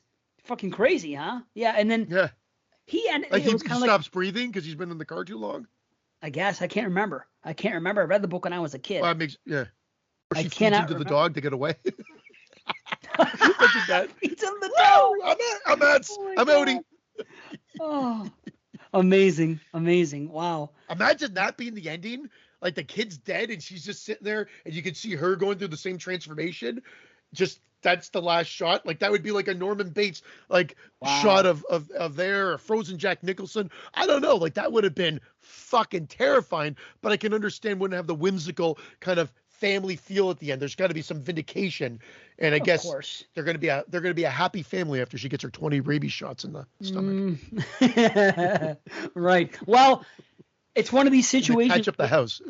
It's like The Mist, where he's glad the change was made and he wanted to make the change here, or something like that. So it's almost like, well, for the sake of a movie, that's okay. But in the novel, he does die. Well, here you go. Wow. The original novel was a sequel of sorts following the Dead Zone. Since Frank Dodd was killed, he became a kind of a boogeyman in Castle Rock and supposedly haunted Tad. It is hinted that Dodd possessed Cujo. Sheriff George Bannerman, played by Sandy Ward here, makes specific references to Dead Zone hero Johnny Smith. Both this movie and the Dead Zone were developed at the same time, with this film released 2 months before by different studios. So the references were removed. So isn't it weird to imagine that happening? That the monster. It's almost. I'm kind of glad. That's an interesting fact. I mean, if this was remade today, which I'm sure it could easily be with the resurgence of King, I'm surprised they already did Pet Sematary. I'm surprised this one actually hasn't come out of this. Christine haven't been brought out to be remade, but it would be CGI central. I think we could almost guarantee that for the dog sequence it would be that, and then they would how do we differentiate? We give it the Stephen King book ending, which was that the kid dies and the mom dies has rabies at the end, which would be a welcome. That would be welcome to separate it, because now it seems like it's closer to the source material. You took liberties back in the day. Now everything would be closer to the source material, I think. Right. No, for sure. And Frankie asked me a question yesterday. I'm going to pass it on to you because I don't know the answer. I should know the answer, having fucking 5 pets in this house. But she asked me, she goes, do animals not get rabies anymore because they get shots for it? And I said, you know what? I don't know. Do we give animals rabies shots or no? Yeah, we do. The thing is, if they're outdoor, like, you're supposed to think a rabies shot now. It used to be annual, but I think now you get it every 3+ years. Okay. 3+ years. But I mean, again, if your cat's an indoor cat, right? I don't know if it's as recommended because they're not put in that same predicament and whatever. And again, if you don't need it, why bother? But I think generally speaking, it's every 3 years, depending on the animal and depending on what vaccine you're getting. I know we get fleas. I'm not a vet. I'm not a vet, Right. so don't quote me on Right. that. Just Yeah. like I don't want to get false information, but I'm just saying from what I know, from what I know from for having Ketis and whatever. I I think it's a just can't 3-year remember. turnaround. Okay. I just can't remember. All I know is that there's a big emphasis on fleas, and you got to do this, and every 3 years get a shot for this. But I didn't know if rabies was part of it, or if they're indoor animals, if it matters or not. But it's like, now if a cat gets rabid, what does it do? Does it attack people like a dog would? I think it attacks anything. If anything, there's typical signs. They look, they move a little sluggishly and crazy, and they're a little sporadic. Yeah, I guess they will attack anything that gets in their way. Like, I mean, no different than anything. I mean, again, I'm speculating, but I don't know. Yeah, I just don't know a lot so about like the sequel could be Cujo and Friends. Cujo and Friends, the whole farm goes rabid and attacks the town. Oh shit. Cujo and Friends. How about in the beginning when they talk about the different cereals they have, and one of them is Brand 16. Now, yeah, you know why I like that? Because at the time I used to eat a cereal and it was called Product 19. Weird name for a cereal, but yes. Yeah. Have you ever heard of Product 19? What do we want to name this? Well, it's our 19th product. Why not Product 19? Like, no thought went into like the development of it. Like, throw it on the market. Have you Product ever had 19 it is. Product 19? Have you heard of it? I don't even know if I've ever heard of it. No. Well, it was kind of like Wheaties, but I think it tasted a little better. It was that type of cereal, Product 19. But they called it Brand 16. It took me back to that. I thought that was cool. I thought it was funny that they were talking about a Datsun, which my dad used to have a Datsun. So did we. Datsun. Yeah. Datsun 210. That's what we used to have. And that's hilarious. Yeah. You know what Datsun became? Nissan? Yes. Yep. The name is Nissan. That was the commercial when they became Nissan. Yep, I remember that. Yeah. So that thing is sad with Cujo because he decided he wanted to attack the kid. But then he just decided I can't trust the kid. I'm just going to walk away from him. And that is sad. And that's what I told Frankie at the beginning when everything's going on. Oh, funny story in the beginning. Lucky happened to be in the room, and the fucking rabbit. I actually took a video of it, but by then most of the fun stuff, it was funny though. He saw the rabbit running on the screen, and he got up and he fucking jumped. He was trying to get on the TV and shit. Then the dog came, he was looking, and then when the dog got into the picture, he just stopped. He stopped trying to scratch the rabbit, and he was just going like this with his head back and forth. He was like watching all the action. It was fucking funny. That's hilarious. Yeah, it was. I had to get him down. Video. Yeah, they do that all the time though. Like I watch these shows about like big cats. You know, like jungle cats and stuff. Then they have a show on HBO Max or something. I forgot what it was, but they'll talk about the jaguar, the lion, the leopard, all of them, right? And I'm quite into them. I think they're, fascinating creatures. But every time I watch them, I can't do with the cats in the room because the fucking cats I have, they're glued to the screen. They get up there and they're trying to touch it. They go crazy about it. Is it weird? My cat does not seem to give a shit about anything on the TV at all. But big maybe because the dog's in the house. It's funny. It just doesn't seem to care. I'll try. I mean, I'm pretty sure we have. What was I going to say before I forget? Fuck. You reminded me of it, and then I totally about the cats watching, and I'm like, oh shit. Now I've lost my train of thought. I didn't want to interrupt you again. The rabbit and dog. Fuck. Lucky watching it. Post the video. And then I went into big cats and leopards. Okay. So, what else was I going to say? Oh no, that's what I want to say. Did they ever, again, I feel like I just watched the damn thing. I should know this, but do they give you like any inclination that like the Suntad has breathing problems or croup or anything at the beginning of the movie? No, it just, so that was a little weird. He just thought, I mean, I know that they're in the hot It's just hyperventilating. Right. Okay, I thought maybe there's something more to it, but like it's just that he's in the hot car and he's dehydrated. Oh. Okay, that's fine. I thought there was something more to it, but it always fucked with me when I was a kid to see that scene. Just the way he grabs his neck and has his hand, just the position. It looks like so much. Well, I know it's a terrible thing, but it almost makes it look like he has a condition. It makes it seem worse than it is. I mean, ultimately, I just think he's hyperventilating, but his eyes roll back and he's doing this and that. And he's fucking. I'm like. Oh, it was so hard to see as a kid. It really bugged me out, man. And now it still does because, being a parent and watching this and just imagine having to deal with that. You know what I mean? As a parent. one thing, and I know what they did it for. I know why it's there. Cinematically, it makes sense, but from a realistic standpoint, I know what you're gonna say. Shatter the back window on her son instead of take the gun and break the side windows to get back into the car. The one that's already half cracked, the side window. Yeah.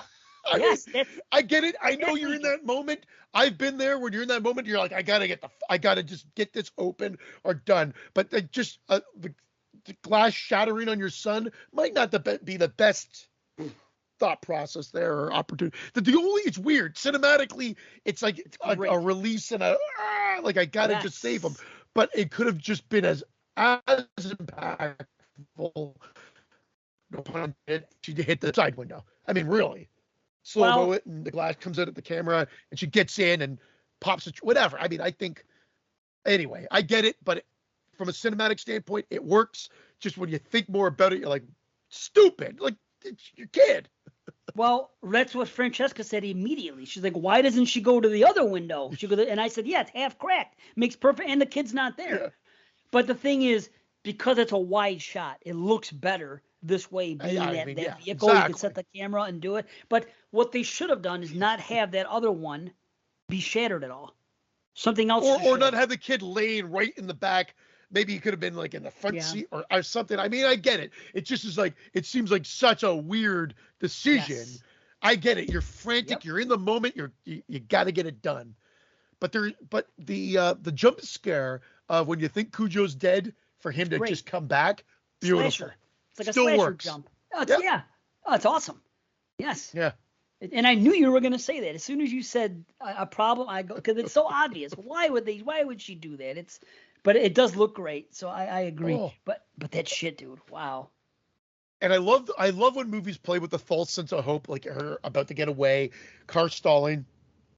And you believe it because that's the reason why the car's there in the first place. So it makes perfect sense. Or the cop, you think, here comes the savior, the cop. Or the husband's on his way, and the husband gets there way after everything happens. The cop gets there and is no help whatsoever and gets killed. Mailman. But yeah, like the mailman is about to go there and then stopped. I love all of that. I love the playing of like, oh, good, this is how it's gonna. Nope. Oh, good, the cops are late. Nope. Oh, good, the husband's on the way. It's already too late. He comes to at least bring them out of there, but the damage is done at that point. There's a lot of trauma that they're facing, not just about the 20 shots that I keep joking about that she has to get in the stomach. 22 shots. Indeed. Anyway, no. You know what? Go ahead. Sorry. Yeah, no, go ahead. I was just gonna say, this is fun. Like, it's not. I feel like it's not talked about. The movie itself doesn't seem to be talked about like other Stephen King adaptations. Nope, it's neglected. It definitely is, and it shouldn't be. It should not be neglected. It's and you're saying another cool thing, and another cool thing. No, it's cool. That one great scene with when it's almost like a slasher scene when she gets out of the car, and at first they shoot it where the dog's in front of the car, and then we see her get out, and she looks under the car, and the dog's gone. So then we're sitting there, and she's here, and then the dog creeps up behind her. That is freaking great. That's like Jason fucking Part 2 type shit. Just like all of a sudden you're getting crept up on. You think they're gone. I love that scene. I think that I think it's cool that the guy comes to the house and eats the forbidden fruit. The sinner. He comes in, and here's a question. 2 movies we watched today have something in common that happened, and I just gave you a hint because it had to do with me thinking about the guy going to the house and taking the forbidden fruit. 2 things happen in these 2 movies and it's not a usual thing you see in a movie, period. And these 2 movies have a common thread of one thing that happens. Can you guess what it is? Was it involved the tennis ball in the other one? Not involving the tennis ball. No. Why? Was there a tennis ball? No. I just thought instead of fruit itself. Well, they did play tennis, didn't they? Play tennis? Didn't the guy kick? Yeah, they did. Yeah, but that. Yeah, I know. So what's the other one? Sorry, I'm not on the same wavelength. In both movies, for whatever reason, somebody has on their wall a display of like cutlery, and in both movies, somebody removes one. Yeah. Okay. Yeah. Isn't that some shit? When do you see that in a movie anyway? Somebody removing a cutlery from a display like that on a wall, and it happens in these two movies. Because the guy uses it in this one to fucking shred up the pillows. What an asshole. And the other one, he pulls it off to try to figure out yeah, I mean, well, you just couldn't take being told it was over. Yeah, but or whatever. But where's it gonna go? First of all, he's friends with the fucking. Oh, that's even okay. Playing tennis and whatever. That's right, and knows that they have a child together and that she's happy with him. What does he think's gonna happen if he goes over there and makes it known that freaking that this is happening and I want to? I just don't get that. Where are you gonna go? It's just weird. You're gonna cause yourself so much trouble. I do love that scene though, the way she breaks it off with him and everything else. And then when he comes back and the egg spill in the milk and that whole scene, and then the guy just says yes or no. That's fucking great. And she's like, yes. Because that is how it would happen in real life. Yeah. Because husband picked up on it. He asked her where she was that day, gave her a chance. She didn't say anything. Little subtle things like that. And looks on her face. My question would have been slightly different. I would come in and just said, "Big digger to mine, yes or no." That's all that matters. Right. Who's gonna? For whatever reason, if the dick's bigger, it hurts more. If it's a smaller dick, you're like, okay, I guess I can forgive you. True. It is good to know. It is good to know. And it is entirely forgivable, especially if it is a smaller dick. Then you're like, well, yeah, of course she's gonna come back to me. Why wouldn't she? What a wacky way to rationalize cheating. I'm not that uptight. I'm a forgiving human being. Don't make it a habit. If it was to happen, so be it. Come home to daddy. Don't do it again. Let's move on. Stepdaddy? Yeah. Oh God. Not even that. Oh, come home to stepdaddy. Oh man. Anyway. But dude, she's a great final girl if you want to call her a final girl. That's almost demeaning to call her a final girl, but she's a great, strong female character who goes through a range of emotions from the beginning. What you see that she goes through with the guilt that she feels with what she's doing with this guy. And how she says, okay, I'm going to put my foot down. And then and you see that they love each other. You know what I mean? And then you see what's going on with her and her husband and the kid, and she's a good mother and everything else. And then having to go through all this, just the range of emotion that she goes through. So good. It's an overlooked performance. Man. I really believe it's true. I never even read that thing about or heard that thing about Stephen King. And I would probably agree. Just based on how great her performance is in this movie. It just seems to be, she seems to be overlooked. Again, unless you're Jamie. This movie seems to be overlooked unless you're Jay of the Dead or Jamie.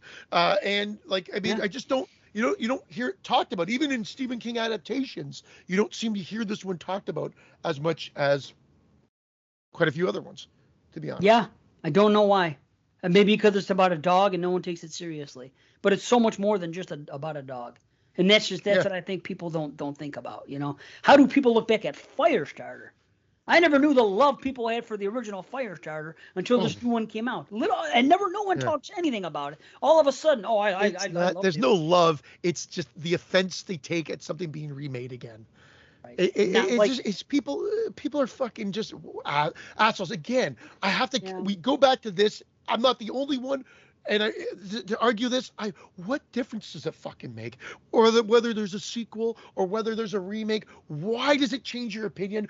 What does it have to do with you? Why can't you just say, I'm going to watch it or not watch it, and then make a decision from that point? I don't understand why people hate remakes or sequels. I was giddy, so I that's what I wanted to chime in when you were talking about this earlier, not to get off of Cujo, but when you were talking about sequels and the heyday and the remakes, I didn't care about either of them because I'm like, more horror movies to watch, and maybe this will start a new trend.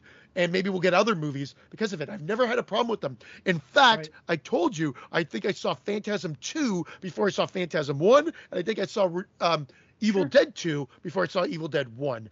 Definitely. And so something about it, in my mind back in the day, right, wrong, or whatever, I was young, I was stupid. I just said, well, it must be, since there was a sequel, this must be just 2 times as good. I know that's the marketing behind it that they wanted. And usually it wasn't that case. But in some cases, it did work out that way. or equally as good as the original. And those two movies I actually think are equally as good as the original, if not sometimes better. And those two examples I gave. But it wasn't the first time I did that. Friday the 13th, I went all over the place in how I saw those movies. And that's even crazier, to be honest, from a retrospective. Nightmare on Elm Street, very similar as well, from watching them start to finish, because I did see sequences that I've mentioned on this show that scared the shit out of me, but then the movie was turned off, and then I revisited them later on in life.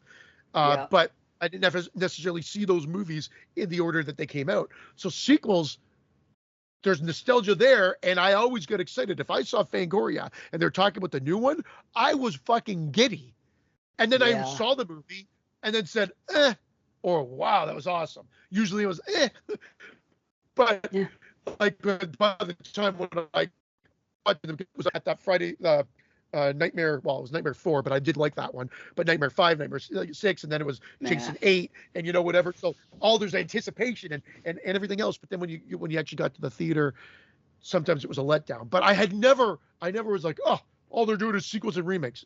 Never even fazed me, because it was movies to watch and to see, and maybe if they were a hit, it would mean more movies for us to enjoy.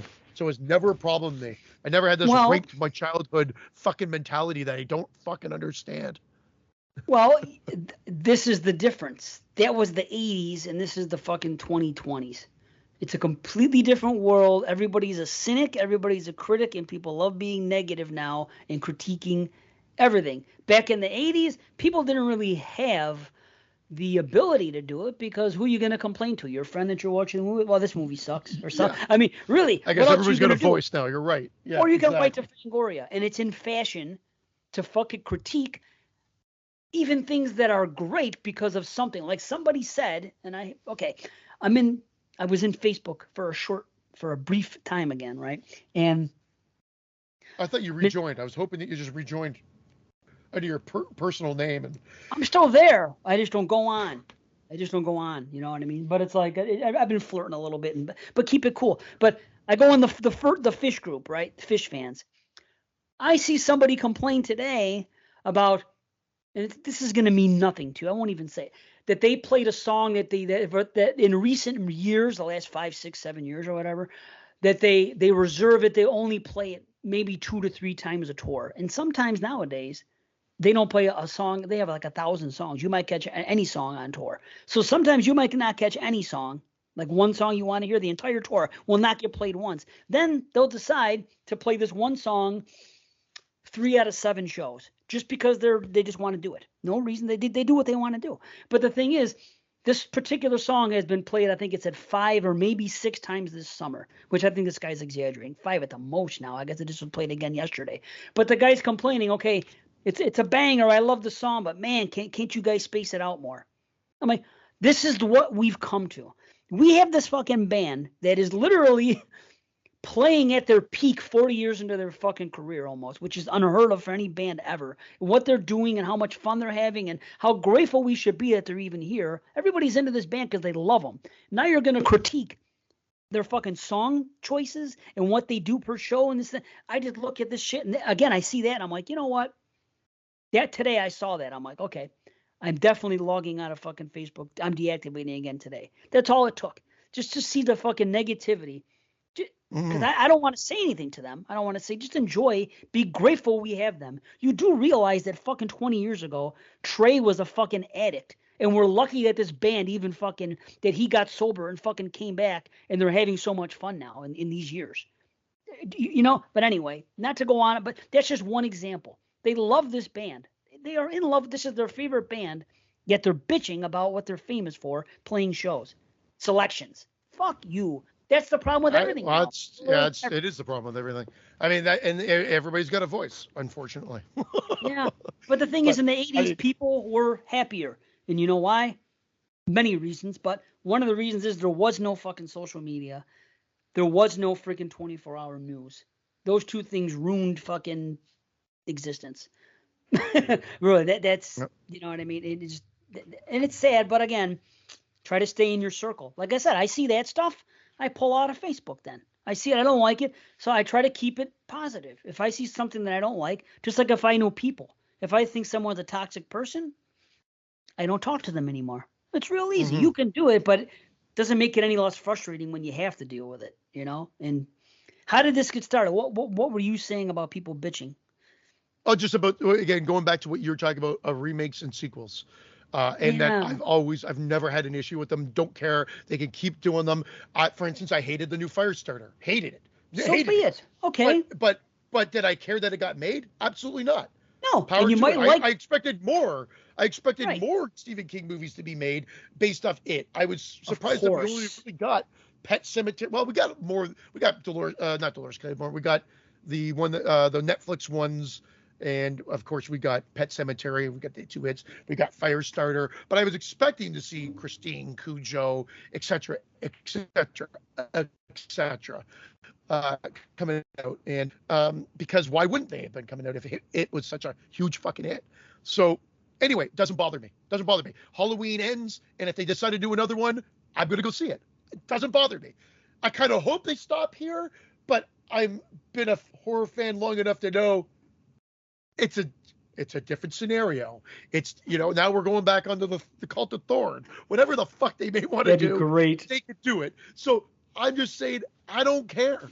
Why? Like, that's what a fan of movies is. Like, I'll judge it when it comes out. Now, some things will be like, oh, really? Like, but most of the time, I'll wait till I see the fucking movie, then comment on it. Like, Dude, yes. I can sometimes be shocked and go, I'm shocked they're making that. But do I hate it? Do I, like, other than that, it might just be my own personal shock, but I don't care if it's being made or not. So be it. Another movie. Yeah, who cares? And then hopefully, again, like I said, maybe it's popular and it makes more people want to invest in horror films, whatever. Doesn't matter to me. Anyway, Cujo, I danced around this one as well because I don't want to come in too high with it, but I do think it's a successful movie. It's funny the things that you added that about the betrayal and everything else that was your original thought. And I'm going to say 8 out of 10. 8 out of 10 for me. I think that sums it up. It's definitely needs to be discussed more. Look at that. 8 out of 10. See, we're in sync. Yep, good old 8. Yeah, man, I'm glad we watched it. I'm glad it was chosen. I'm glad that this won the poll because I don't know how long I would have gone without watching it again. So, Yeah. So that's great. So that's 1983. And again, there's no point. Like, I mean, we already talked about it at the beginning. Right. There's so much for 84. I think I've got 12 that we can list or 15 that we can list here as possible options. So Dave, we'll discuss offline whether or not Children of the Corn will be thrown into that list as an option. Yeah, I don't know. We got to figure that out. We got to see what next year is going to bring. That's just the thing. If we're going to do a summer sausage, because I think it pairs up with it. I can't remember if this Hellraiser movie ever comes out. That's still, it says 2022, and now we're approaching September, and we still don't have a fucking date. It just keeps saying 2022. Hellraiser 2022. Yeah. Production status, nothing. Director David Bruckner, we have the stars, but again, release date 2022. Well, I tell you what, folks, you gotta, how much time do you have left? September, October, November, December, and we don't have a date yet. I don't know. It's fucking weird. This is seeming like what happened with Texas Chainsaw, and then most likely it will go right to Netflix next year, maybe February next year. Hulu already has the rights to it. It is okay. Or Hulu. But anyway, cool. Date. I want something, but whatever. Who am I to complain? Back in the day, we didn't even know things were coming out. Who are you to complain? You're right. There you go. Wow, horrible. I apologize, everybody. Can you believe this? This cat has been asleep this whole Still time. There. Whole I thought show. she'd wake up. You know what I think she's doing? I think that she's enjoying herself, sleeping because she knows I'm here and she's safe. Nobody's fucking with her. She's comfortable. Because she gets fucked with. She's the only girl and she's the front. So I think she's just comfortable that I'm right next to her. Nice. So yeah, this little girl's sleeping. It's funny. So yeah, I guess that's it. We'll be back again. It seems like we're cranking along. These are coming out a lot again. There we go. So happy to do it. Yeah, happy to. Again, send in your top list. Send in your top hundreds, please. We're gonna extend it a little bit because just get them in, man. We got them a couple more. I got like 3 or 4 in recently, but I want to get as many as I could get. So please do, and please spread the word. And just do it up. But yeah, we got to be out. We're gonna go enjoy our summer day. And you got anything else? See? No. We'll see you next time, everybody. Take care. All right. We love you. Do what makes you happy. Peace.